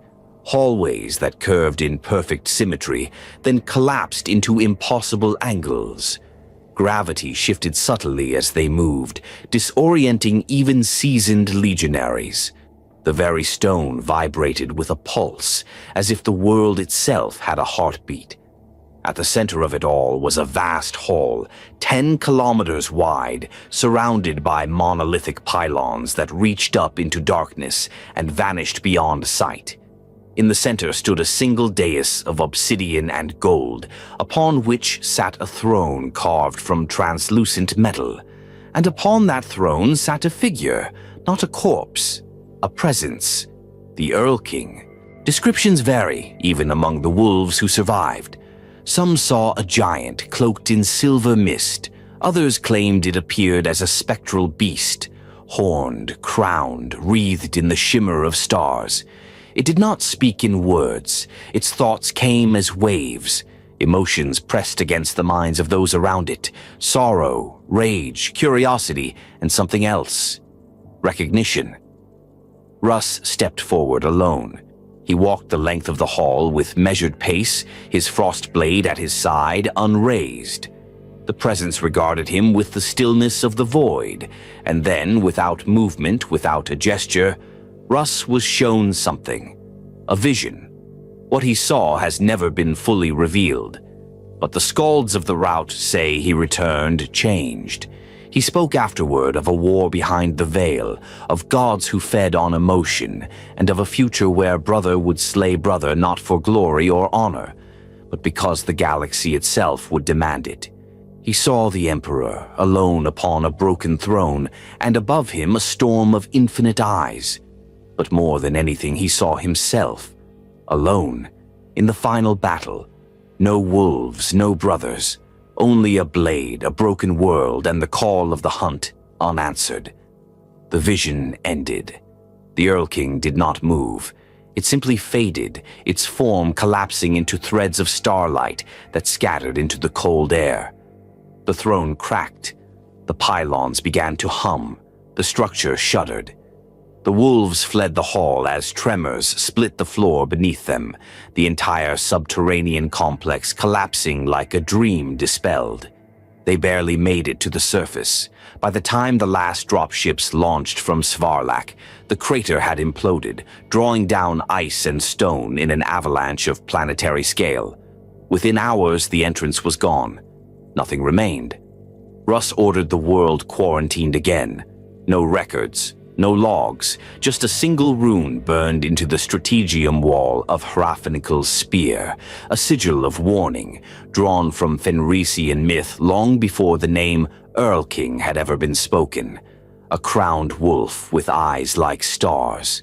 The journey to Svarlak did not win campaigns. It earned no glory, but it changed the course of the route. Russ became more guarded, more grim. His orders began to reflect not just strategic necessity, but a deeper sense of inevitability. He no longer saw himself as merely a commander of warriors, but as a sentry at the edge of something vast and unknowable. The rune priests spoke less of the warp and more of the underverse, a name they gave to the realm glimpsed in the vision. A place of memories long buried, where old gods slept, and the future cried out in pain. Some believed the Earl King was a weapon left from the Dark Age. Others thought it a watcher, placed to warn mankind of the doom ahead. Russ never said, but the oath he made upon returning from Svarlak was remembered in the tongue of the ancients. Where gods walk, the wolf hunts still. And from that day forward, the space wolves no longer fought merely to bring compliance. They fought to prepare. For the day the stars would bleed, for the day the skies would howl, for the day prophecy would give way to war. There are moments in history that become myth, moments so clouded by secrecy, by war, and by the raw magnitude of what was at stake, that even those who were there doubt what they witnessed. One such moment lies buried in the dying years of the Horus Heresy, whispered of in saga and record alike, a confrontation aboard the Vengeful Spirit between Leman Russ and the War Master. And it begins not with battle, but with purpose. By the time the heresy had torn the Imperium in half, the Great War had reached a fever pitch. Terra prepared for siege, legions were sundered, brothers slain, and the Emperor himself remained silent atop his golden throne, working unseen as chaos clawed ever closer. The traitor legions burned their way through segmentums, carving a path of ruin toward the throne world. But still the question burned, could Horus be stopped before he reached Terra? The answer came from a place long hidden. The Sigillites' vaults, deep beneath the Imperial palace. There, Malkador had gathered the knights errant, warriors of many legions who had turned their backs on division and served the Imperium in secret. It was among them that a plan took shape. Not to break Horus's armies, to kill Horus himself. And for such a mission, only one being could be trusted with the charge, the executioner. Russ received the summons in the dark of the void, his fleet having only recently returned from cleansing the ghost sectors of the Ghoul stars. The losses from the Alax's nebula still stung, and Svarlak's visions hung over the route like frost in the lungs. But when the order came, there was no question. He would go. This was not a campaign of legion strength. It was an operation cloaked in silence, veiled by subterfuge. Only a few of the route accompanied him. Elite warriors from the Wolf Guard, handpicked by Russ himself. No banners, no war horns, just cold intent. The Vengeful Spirit was not a ship one found easily. Once a grand Gloriana-class battleship, the flagship of the Luna Wolves had become something else, twisted by the warp, armored in the madness of the gods. It no longer moved through real space like a vessel, but like a predator stalking prey. Its path was unpredictable, shielded by demonic tides and warp storms that broke auguries and shattered reality itself. But Russ had hunted in stranger places. Using ancient warp charts forbidden even to most of the navigators, and with the assistance of psychic relics secured by the Sigillite, the Visi Legion's strike vessel tracked the War Master's flagship to the edge of the Maelstrom, near the blood-slicked remnants of the Croxus cluster. They boarded it not with fire, but with silence. The wolves did not storm the vengeful spirit like a fortress. They infiltrated it like a hunt, moving through tunnels of metal grown warm and organic, through halls where gravity pulsed like a heartbeat and voices whispered in the dark. It was not just a ship anymore. It was a domain of the warp. They lost warriors before they reached the throne decks, not to battle, but to the madness of the ship itself. One dissolved into light. Another was swallowed by a wall that sighed like lungs. A third turned his weapon on himself after seeing his own death played on a loop in the flickering lights. Still, Russ pressed forward. He moved with purpose, ignoring the madness, the demons, the reflections that taunted him with twisted versions of his own past. Every step took him deeper into the eye of the storm, closer to the brother who had once been the brightest among them all.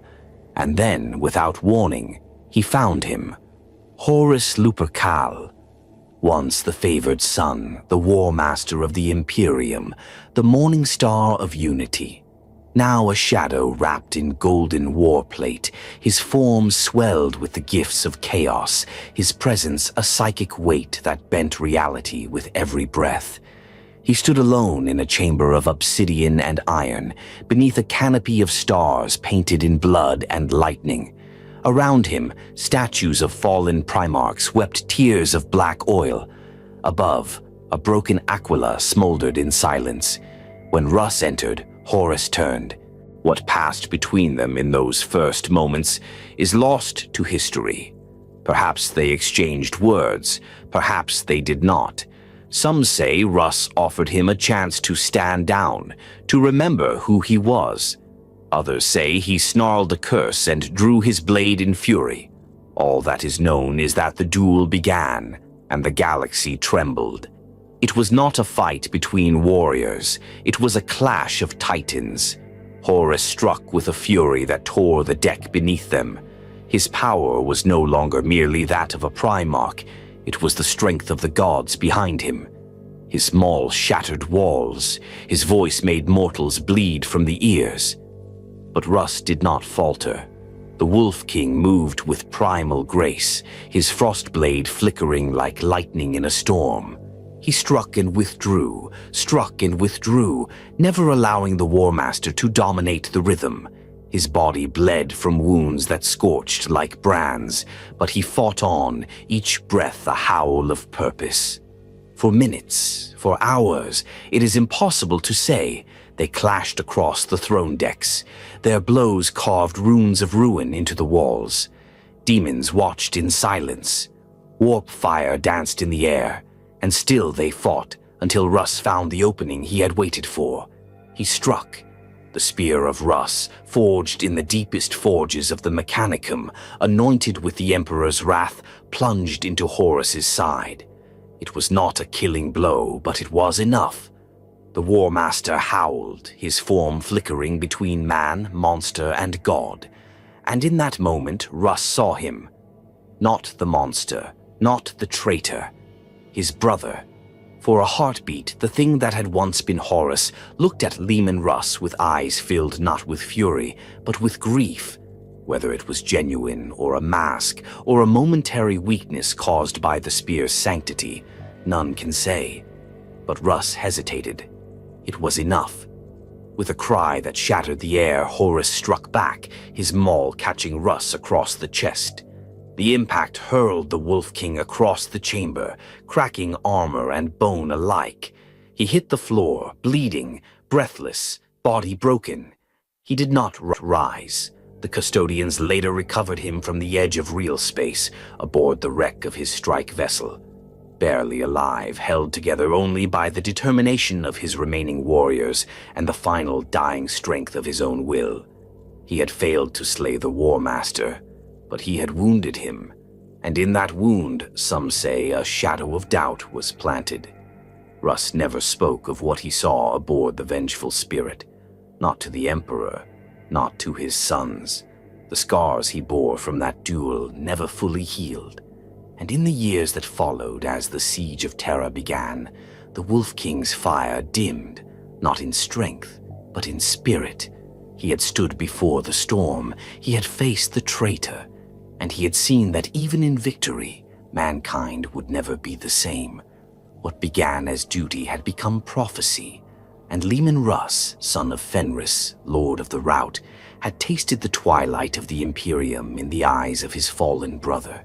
In the final, rotting years of the Horus Heresy, as Terra braced for the apocalypse and the War Master carved his path to the throne world, countless other worlds became stages for desperate, brutal conflict, places where the great ambitions of gods and traitors were mirrored by the endurance of warriors left behind.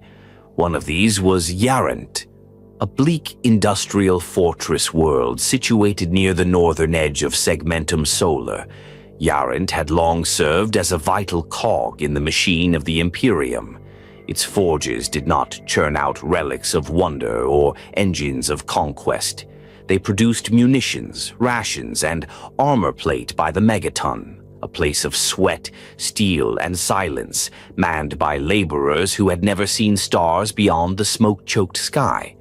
But it was precisely Yarant's obscurity that made it a target. As the traitor fleets turned inward, consuming system after system, they began to seek not only the symbolic targets, Terra, Mars, Luna, but the logistical arteries of the war effort, starports, supply chains, fuel repositories. And so it was that a dark spear of the traitor advance fell upon Yarant, led not by demons or legions in glory, but by the corrupted war bands of the Iron Warriors and the Dark Mechanicum, seeking to strangle the Imperium from within. The first Vox signals from Yarant were panic, then silence. By the time the Imperium understood what was happening, it was already too late. The world was under siege, its PDF units had been shattered, its manufactura seized, and from the void came a new storm, macro barges bearing demon engines, siege drills the size of cathedrals, and twisted orbital bastions converted into orbital bombardment platforms. Terra was weeks away from full encirclement. No reinforcements could be spared, no legions answered the call. Save one. The space wolves had bled. Prospero, Alaxes, the vengeful spirit, each had left scars across the route that would not soon fade. But when the message came, Leman Russ did not waver. He did not ask how many legions the traitors had committed. He did not ask if victory was possible. He simply gathered what remained of the fleet and made for Yarant. Not for glory, for duty. The fleet that arrived in orbit was a shadow of what it once had been, no more than 5 great companies, battered and diminished. But they came with teeth bared, and Russ at their helm. The war for Yarant did not begin with orbital bombardment. The traitors had burrowed too deep, their void shields laced into the skeletal megastructures of the planet's hives. The orbital stations that once served as loading docks now bristled with torpedo launchers and corrupted defense arrays. The wolves would need to fight on the ground. They descended into a world already dying. Cities burned with green warp fire. Forge spires crumbled under the weight of possessed war engines. The skies were thick with pollution and the echoes of distant artillery strikes that never ceased. The remaining Imperial defenders, ragged remnants of the PDF and broken regiments from other campaigns, held scattered redoubts amid the ruins, outnumbered, outgunned, and on the verge of collapse. And then, the howls came. The wolves struck like lightning. Drop pods impacted the scorched streets of Basin-Hive Verdan, the largest remaining civilian enclave, where the Iron Warriors had set up their field command. The rout was immediate and brutal. Within the first hour, 30,000 traitor militia were dead, crushed beneath the fury of the 6th Legion. Russ himself landed at the center of the defense grid, carving a path through warp-twisted cybermarines with the precision of a master hunter. The sight of the Primarch, a figure of myth made manifest, ignited the defenders. Thousands who had been prepared to die rose again and fought with renewed rage. But it was not a single battle. It was a siege. The traitors regrouped. Their warlords, once disdainful of the wolves' dwindling numbers, recognized the threat and adjusted. Artillery began hammering the liberated zones. New waves of gene-altered mutants were released from subterranean vaults. Railways were collapsed, fuel reserves sabotaged, and orbital communications jammed. Yarant became a fortress of fire. Russ saw the trap. He knew they could not win a war of attrition. The wolves, for all their ferocity, lacked numbers and long-term supply, and so he changed tactics.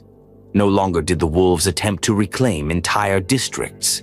They became a pack of blades, moving through the shattered infrastructure with ruthless efficiency.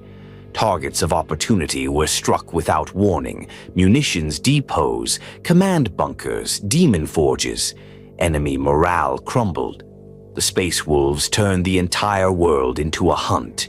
Jarl Skor Ironhide led the Redmane host in a month-long subterranean purge of Hive Segment 9A, collapsing 3 miles of tunnel systems and burying an entire armored column beneath molten metal. Rune Priest Galder Stormtongue fought in orbit alongside the remnants of the Adeptus Mechanicus loyalists, using his powers to disrupt the Dark Mechanicum's rights and delay the summoning of a warp gate. But even these victories came at a cost. By the 3rd month, 3 great companies were effectively gone. Supplies ran low, reinforcements were non-existent, and through it all, Russ remained at the heart of the storm, present at every major strike, leading the charge through rubble and ruin, refusing to let the morale of the defenders falter. They called him the last sentinel of Yarant. He never slept. He barely spoke. His armor was cracked, his spear blackened with blood, his features gaunt. But his fury burned hotter than ever. And then came the final move. The traitor commander, Warsmith Trevax of the Iron Warriors, a cold genius of siege warfare, activated the Hell Engine, a warp reactor buried beneath Hive Galvanus, designed to consume the city's population in a ritual of ascension. With it, he would break the veil between worlds, turning Yarant into a warp breach that would cripple Segmentum Solar. Russ understood. He gathered the final remnants of his forces, fewer than 400 wolves, backed by perhaps 30,000 human defenders, and launched a last assault through the ruined ferrocrete arteries of Galvinus Hive.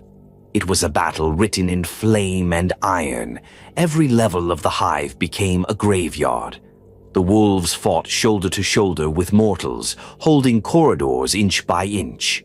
Mechanicum war machines dueled demon-bound constructs in reactor chambers lit by blood-red light. In the heart of the Hive, Russ faced Trevax beneath the ruptured core of the Hell Engine. It was not a duel of honor. It was slaughter. Trevax died screaming, impaled on the Frostblade as his armor cracked from within, soul rent by the power woven into Fenrisian steel. The wolves overloaded the core, purging the ritual from within, and Yarant held.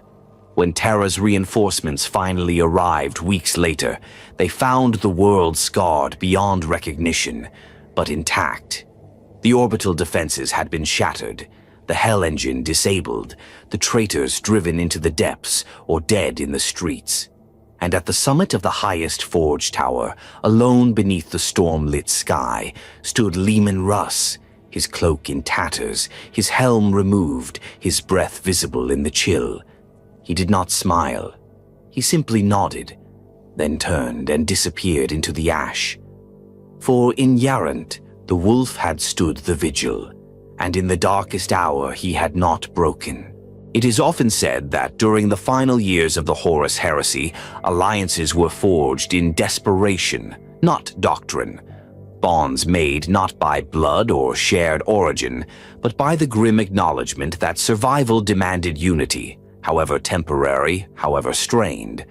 Among the many unexpected moments of the war, none stands stranger nor more telling than the fleeting alliance between Leman Russ and Corvus Corax, the Raven, the ghost of deliverance. The events that led to their meeting were not recorded by imperial decree or public announcement. They were too volatile, too laced with personal vendettas, and cloaked in the chaos that gripped the imperium. But they are remembered among the wolves and whispered by the surviving reclusiarchs of the Raven Guard. The war had fractured even the stars. Following the deathly siege of Yarant, Russ's fleet limped across Segmentum Tempestus, hunting traitor splinters and trying to outpace the warp storms that were beginning to close like jaws around Terra. Many of his great companies were gone. Those that remained operated as independent strike packs, chasing isolated remnants of the traitor legions that had splintered from their masters or broken formation during the War Master's march. It was in one such pursuit, above the desolate world of Ulanor's wake, that a transmission reached Russ. It bore no formal clearance, no official Imperium cipher, only a voice calm and low, threaded with exhaustion and cold fury. "I seek the executioner." It was Corax. The message was brief. The Raven Lord was en route to destroy a warband of word-bearers who had taken refuge in the fractured remains of Gorvalis, a once imperial world reduced to a blasted husk by warp incursion.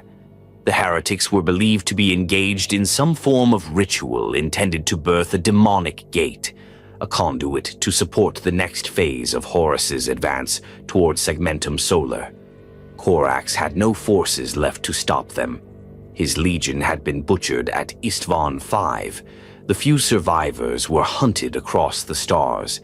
The Raven Guard now existed only in fragments, cells of black-armored warriors scattered and shadow-bound, more rumor than legion.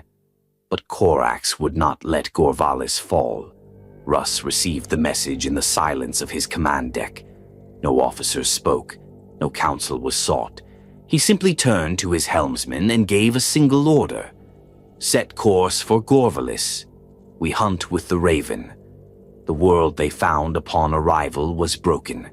Gorvalis had once been a shrine world, its spires devoted to the veneration of the Emperor, its population devout beyond measure.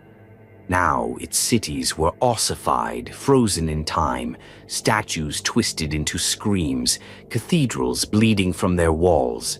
Above it hung a veil of warp static, corrupting auspex and distorting vox signals. And within the great hollow basilica of Saint Redomir, the word-bearers had carved a circle of fire.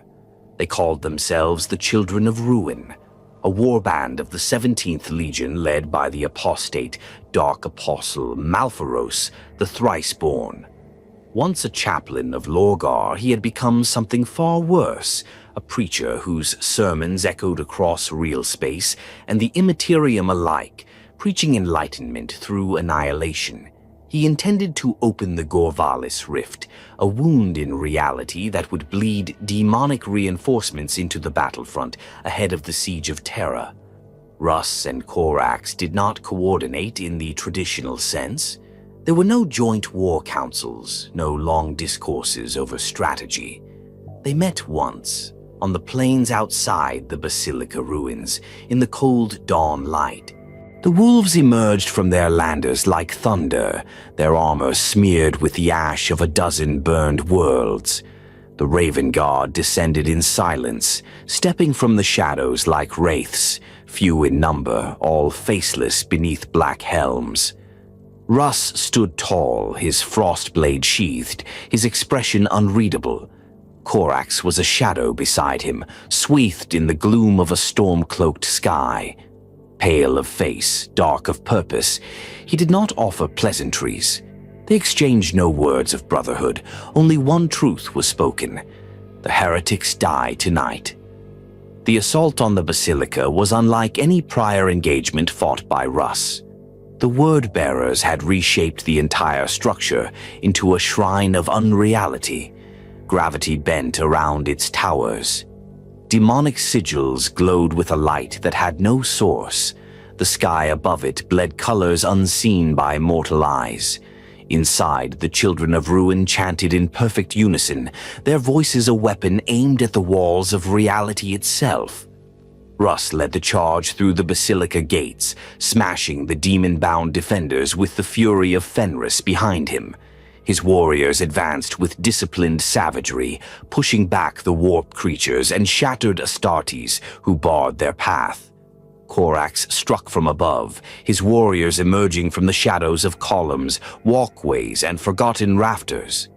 Where the wolves hammered, the Raven Guard bled their prey. Where the rout roared, the shadows whispered. At the heart of the cathedral stood Malpharos, surrounded by a living halo of warp light. He had become a creature of both flesh and lie, his mouth splitting in multiple directions as he recited the canticles of becoming. Around him, the Gorvalis rift shimmered, half-formed but pulsing. Russ approached alone. He made no declarations, no insults, no challenges. He simply attacked. The duel was brutal and swift. Malpharos was no warrior. He was a prophet, a conduit. But in his demonic empowerment, he fought like a storm. Spells shrieked from his lips, shadows clawed from his body. But Russ was not fazed. The spear of Russ impaled the apostate mid-incantation, severing body and soul in a single motion. The ritual collapsed. The Gorvalis rift screamed, a soundless convulsion of unreality, and imploded, taking the altar and half the chamber with it. The wolves dragged their wounded clear. The Raven Guard vanished back into the shadows, and for a few brief moments, silence returned to Gorvalis. Russ and Korax stood among the wreckage, two Primarchs bound by war, not words. Korax gave no thanks. Russ asked for none. They had done what was required. Before departing, Russ spoke, only once. "This galaxy isn't big enough for ghosts." To which Korax replied, "Then let the traitors be the first to vanish." They parted without ceremony. It was the only recorded time the Space Wolves and Raven Guard fought side by side during the Heresy.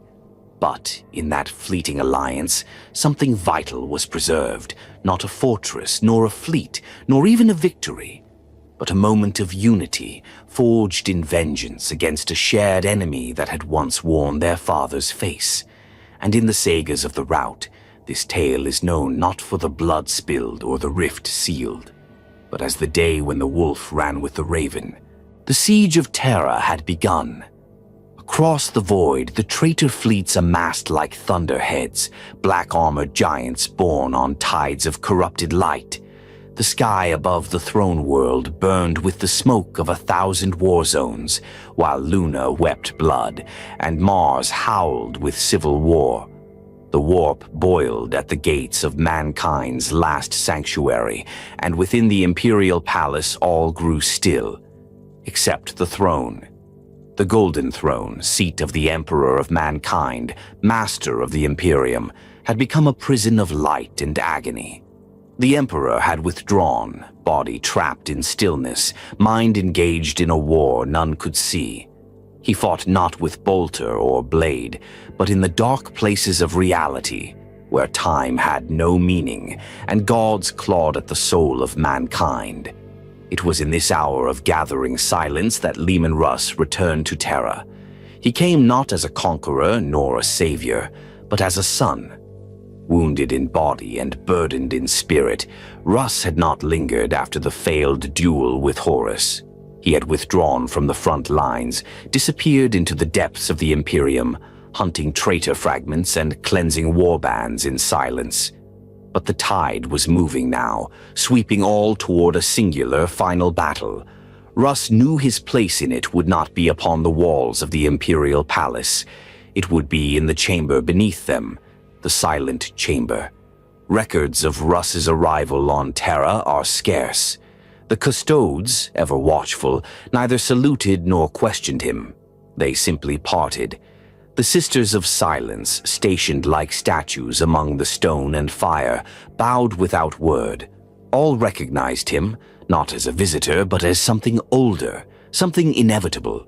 He walked the same path he had once walked as a youth beside his father, through the hall of lemn, where the stars were painted in gold upon vaulted ceilings, past the crypt of oaths, where the names of the fallen custodians glowed with eternal flame, and down the eclipse stair, where even time seemed to hold its breath. At the base of it all, behind doors that opened without command, Russ entered the throne chamber. He found no audience, no proclamation, only the Emperor. He sat upon the golden throne, encased in light that bled across dimensions. Tubes and conduits pierced his flesh. Machinery once sacred now served only to hold his soul to matter. His eyes were closed, his body motionless. But Russ knew he was listening, and so the wolf spoke. He spoke of battles fought, of brothers lost, of dreams broken and oaths kept. He told the Emperor of the fall of Magnus, of the fury of Prospero, and of the silence that followed. He told him of the trap at Alaxis, of the duel with Horus, of the pain that came not from wounds, but from knowing the Emperor would never again walk the stars as he once had. He did not ask for forgiveness. He did not beg for praise. He simply spoke, words carved from truth and blood, words he had carried too long in silence. "I have been your sword," Russ said, voice low and rough, "and now I see the cost of every blow." There was no reply, only the hum of the throne, the whisper of time bending, the pulse of something immense behind the veil of gold. But Russ felt it, in the marrow of his bones, in the tremor behind his eyes. The Emperor heard him, and he grieved. It is said the throne chamber darkened then, that for a moment the light dimmed, and the Emperor's face, long hidden behind pain and machinery, moved. Just slightly, enough for Russ to know. He was not alone, not yet. When Russ emerged from the throne room, his expression had changed. The fury was still there, buried deep beneath skin and steel, but his stride was slower, his gaze distant. Something had shifted within him, something fundamental. He did not return to the War Council. He did not join the Primarchs who stood upon Terra's walls, Rogel Dorn, Sanguinius, Jagatai Khan. He offered them no tactical wisdom, no strategies, no demands. Instead, he went north, to the Chamber of Echoes, a secluded sanctum within the walls of the Fang Tower Bastion, a place constructed for the 6th Legion's presence during early Crusade years, but long abandoned. There, Russ called his sons to him, not all, for many were scattered across the void, but those who remained at Terra's edge, Bjorn, already grievously wounded, yet defiant, Skorvald Ironblood, ancient and relentless, Horek the Grey, bearer of the sagas. They gathered not to prepare for a battle, but for something else, a farewell. Russ did not speak of it directly. He gave no declaration, no final address. But the rune priests knew. The old bloods felt it. The Wolf King was not meant to stand at the walls of Terra. He was being called elsewhere. During that final meeting, Russ shared no strategies. Instead, he recounted the sagas of Fenris, tales of the first winter wolves, of the gods who walked in shadow, of the hunters who vanished into the night to find beasts none dared name. He spoke of duty, not as a command, but as a bond that surpassed words, and when dawn came, he vanished. No records indicate how he left Terra. No vessels were logged departing under his name. Some believe the custodians aided his departure in secret. Others say the Emperor himself sent him forth through means unknown. Only one message remained, carved in runes upon the stone of the Fang Tower's gate. "I go where the final hunt begins." The wolves mourned, but they did not weep. They understood. Russ had seen the path ahead and had chosen to walk it alone, not out of pride, but out of purpose. While the siege of Terra raged and the galaxy burned, he would seek the root of the rot, the source of the howl behind the stars.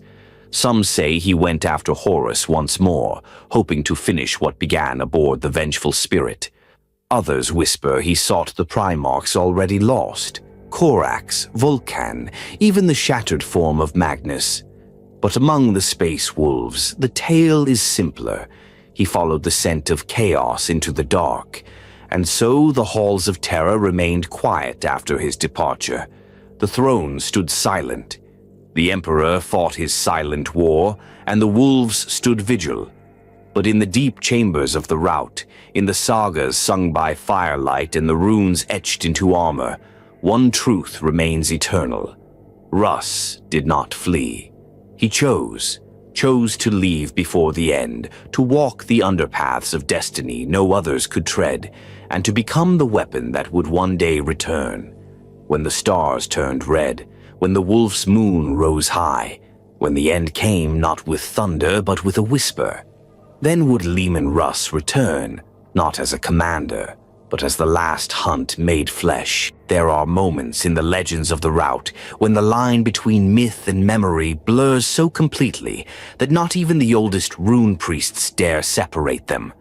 One such tale is that of the Burning Path, the journey Leman Russ took after his silent departure from Terra, a trail lost to time and stars, but one that left smoldering echoes in its wake.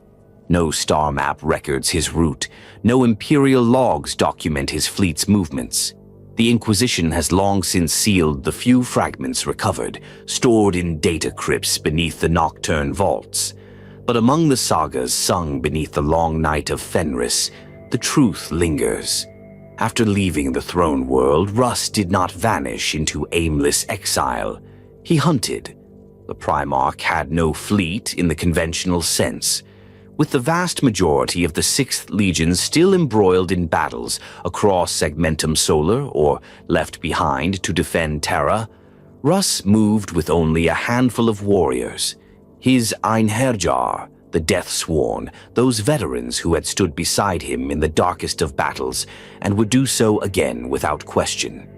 The ship they traveled aboard was the Hrafnkel's Spear, a long-range cruiser from the early Great Crusade, outfitted with void-cloaking technology and psychic dampeners, tools once used to track Xenos across uncharted space. The vessel was old, its hull scarred and patched, its Vox arrays silent to all Imperial signals. Russ gave no destination, only a direction. They flew into the veiled stars, a region of space so saturated with ancient warp scars that even the navigators of the Navis Nobilitae called it cursed. Here the warp tides shifted like the breath of beasts, and systems flickered in and out of existence. But Russ was not seeking clarity. He was chasing a scent, an echo, something only he could feel. The rune priests called it the Burning Path, not for the route itself, but for what it demanded. It began with the world of Vielgard, a planet ravaged during the early days of the Heresy by a combined force of traitor mechanicum and word-bearers. According to records, it had been left barren, lifeless. But when Russ arrived, he found a single signal pulsing across the ice fields, an anathema beacon, buried deep in the crust, one of the Emperor's oldest psychic weapons, designed to burn demons from the warp and scatter their essence across the veil. It had activated recently. Someone had awakened it.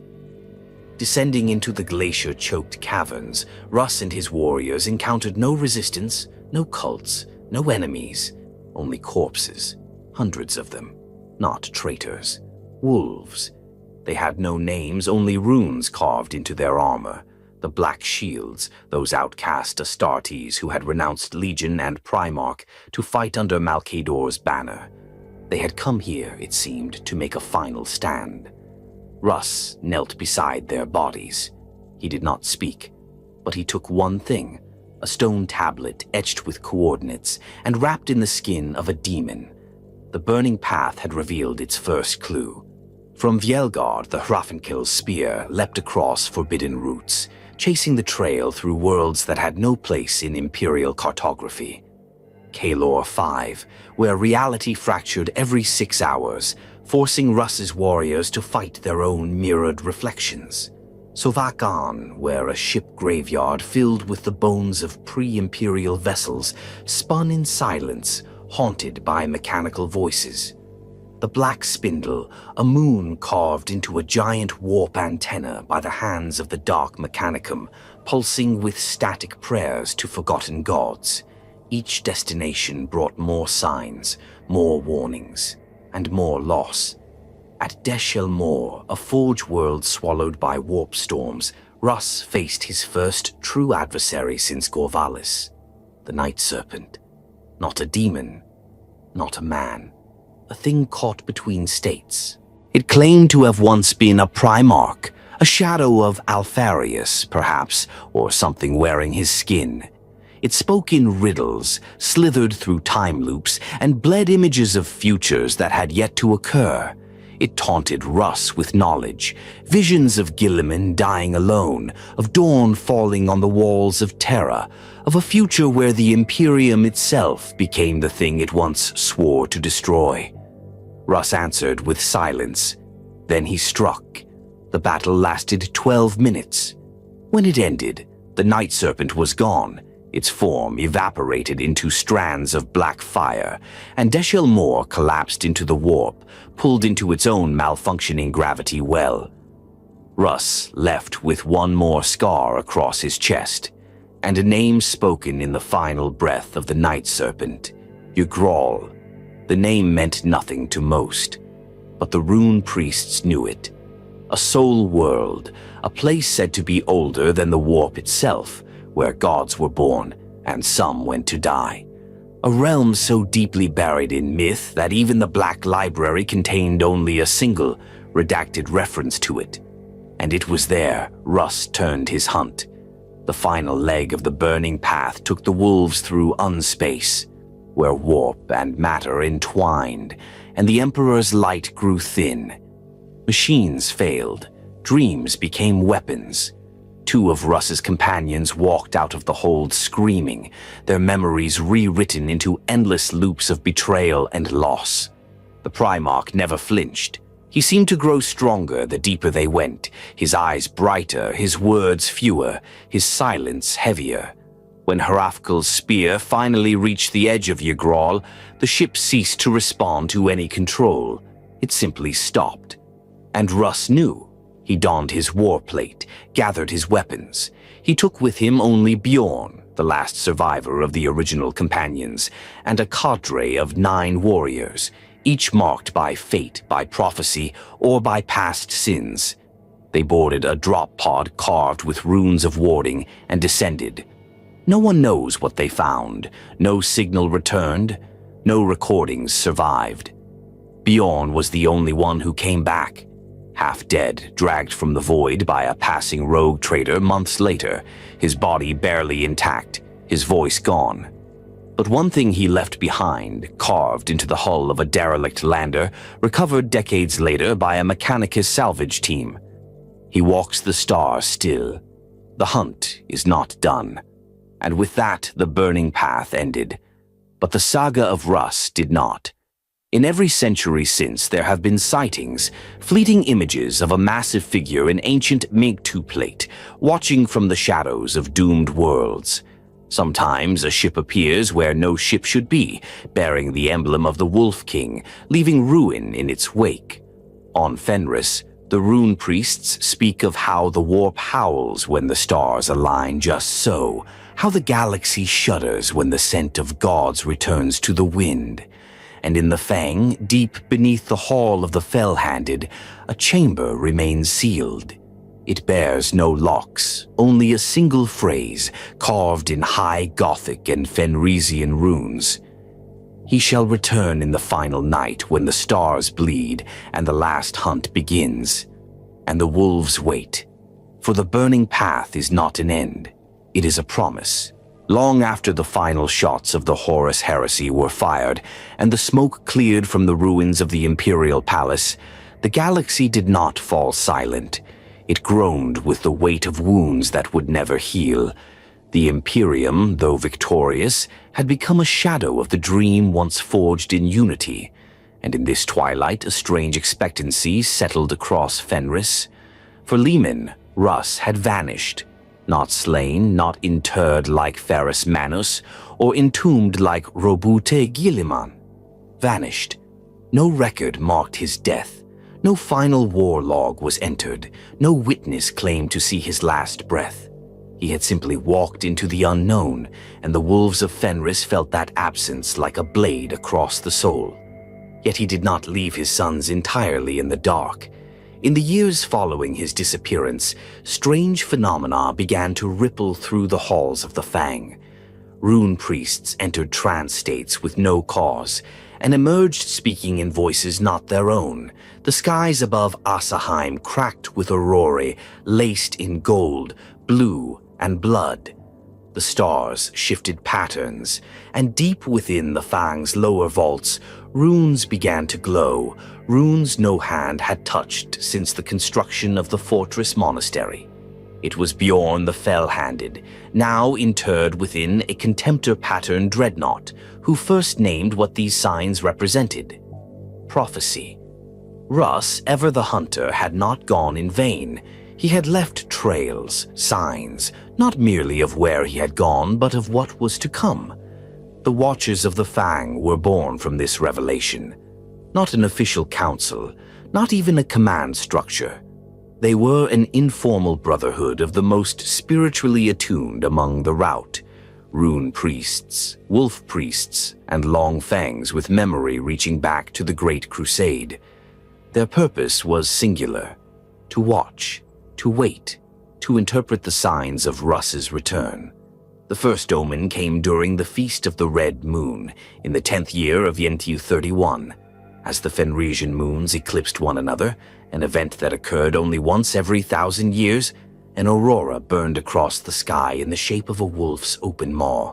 The rune priest, Enar Stoneblood, collapsed in the middle of a ritual and spoke the phrase, "When the eye consumes the stars, the Lord of Winter shall rise."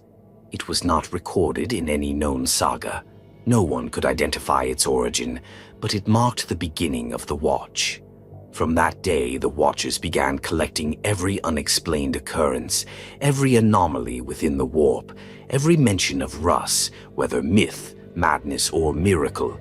And slowly a pattern began to emerge, worlds where demons vanished without cause, sectors that reported a giant lupine figure appearing in dreams of the devout, legends among isolated Imperial Guard regiments of a Grey King appearing on the battlefield just before a desperate victory.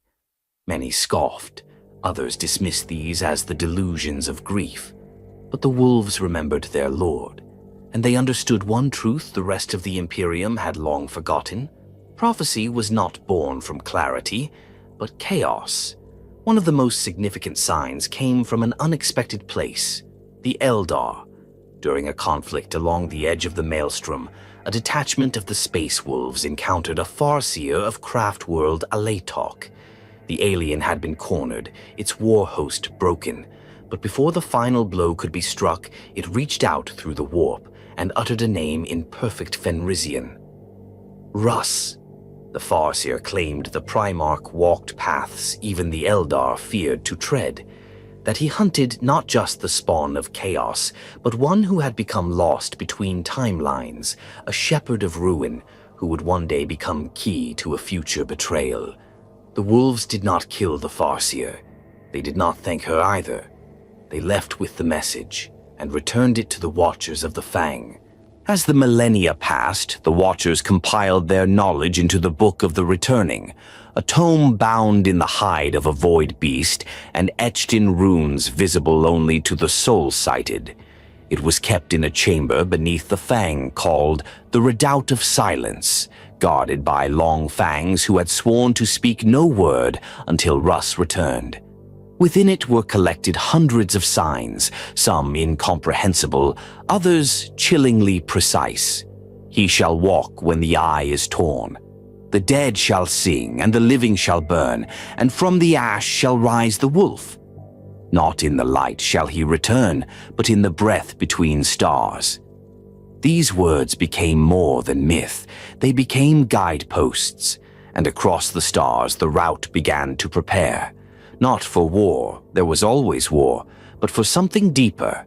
A time when Russ would once again lead them, not against armies of flesh, but against a truth that even the Imperium dared not name. Throughout these years, Bjorn remained the heart of the Watch. Though entombed in the shell of a dreadnought, his memory had become a vault of living history. His dreams were studied, his battle rage was interpreted, his silences were weighed for meaning. It was said that, in the final year of M33, he stirred from his long slumber unprovoked, growled a single word, "soon," and returned to stillness. The Watchers wrote it down, and the waiting continued. Then came the wolf time, the age of apostasy, the time of ending, the return of the Primarchs, both loyal and damned.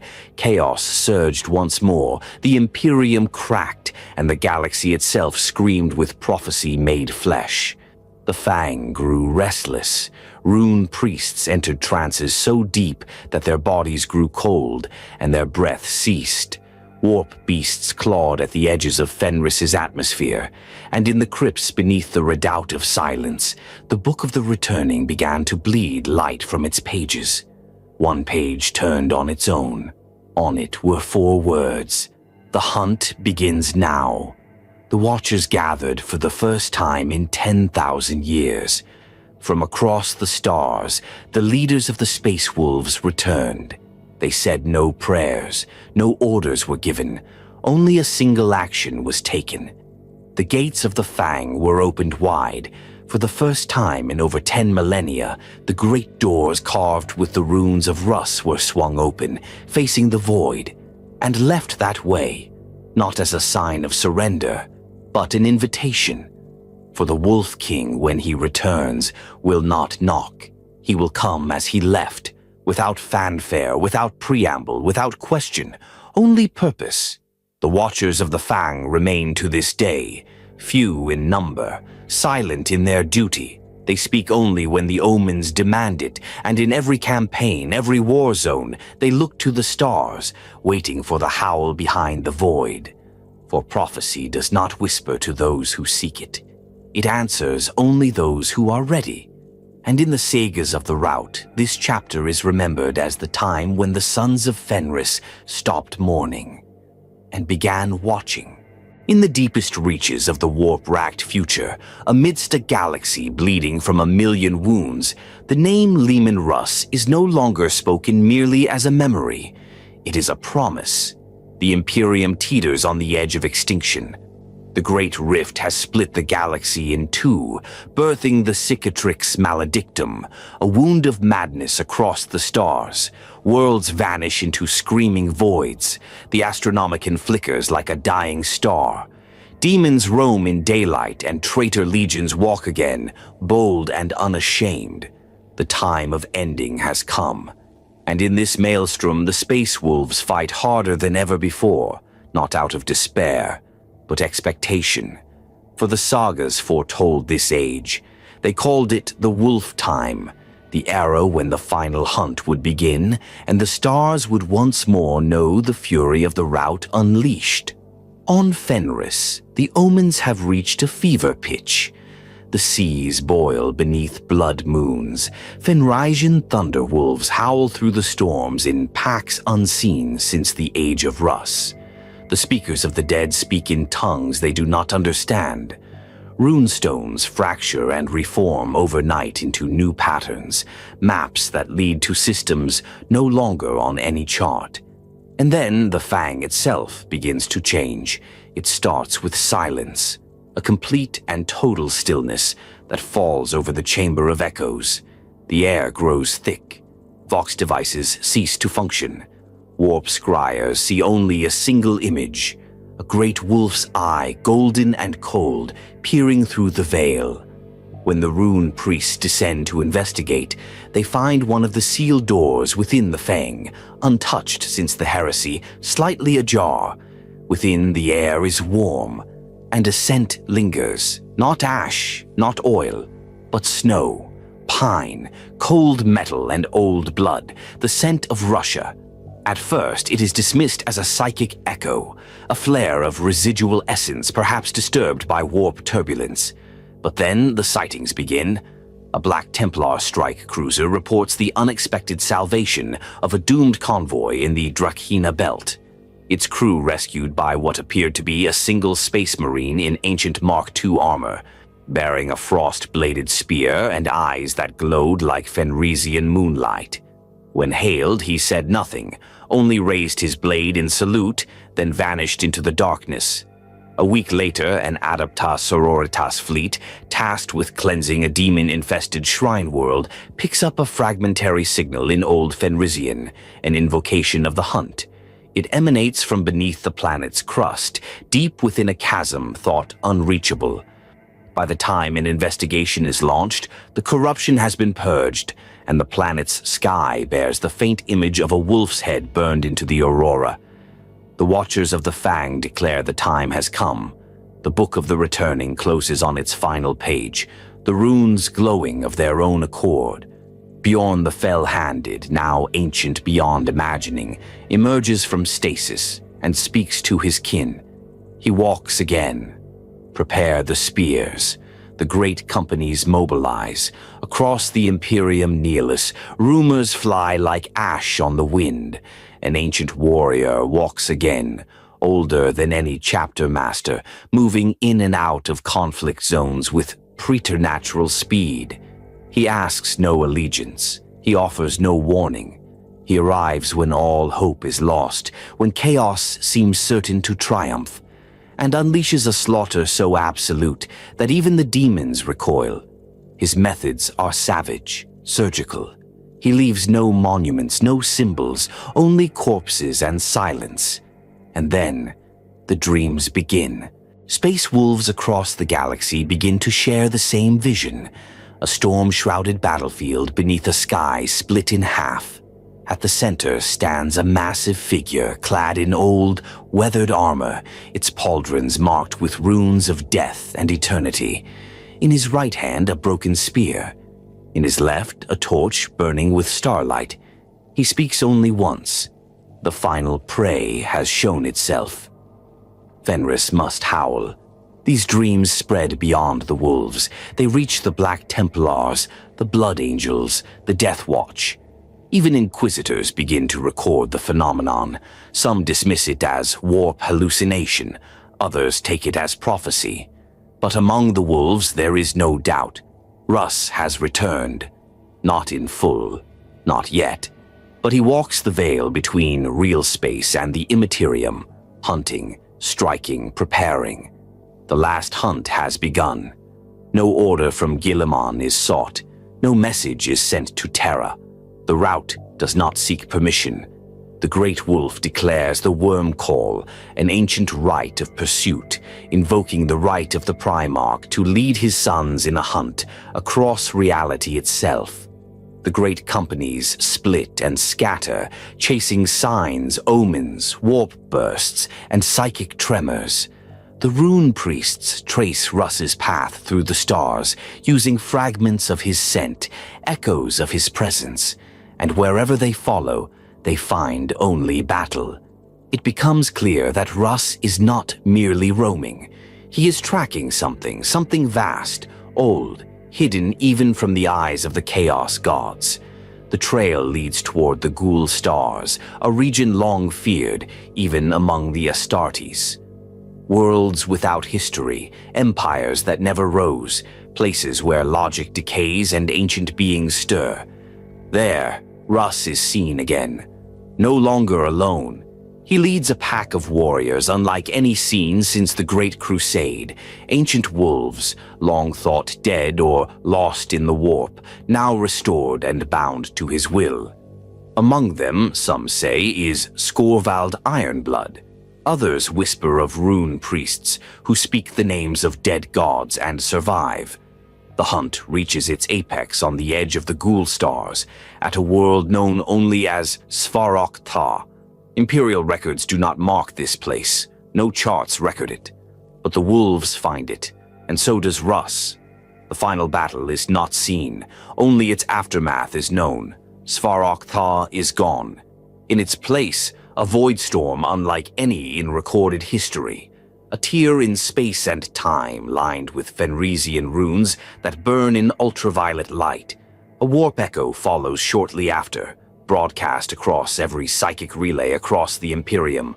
A howl. Long. Deep. Primeval. Leman Russ, the Wolf King, has declared the prey slain. But the hunt is not over. The message contains coordinates, uncharted, distant, past the veil of the rift. There, the voice says, the true foe stirs, a being older than chaos, a hunger even the gods fear, and Russ will face it, with or without the Imperium. Back on Fenris, the fang trembles, ice cracks. The Allfather's statue, carved in Russ's likeness, bleeds light from its eyes. And in the sky above, the aurora forms the silhouette of a running wolf, spear in hand, chasing a shape just beyond vision. The saga ends not with a death, but with a howl, for the Wolf King has returned, and the last hunt has only just begun.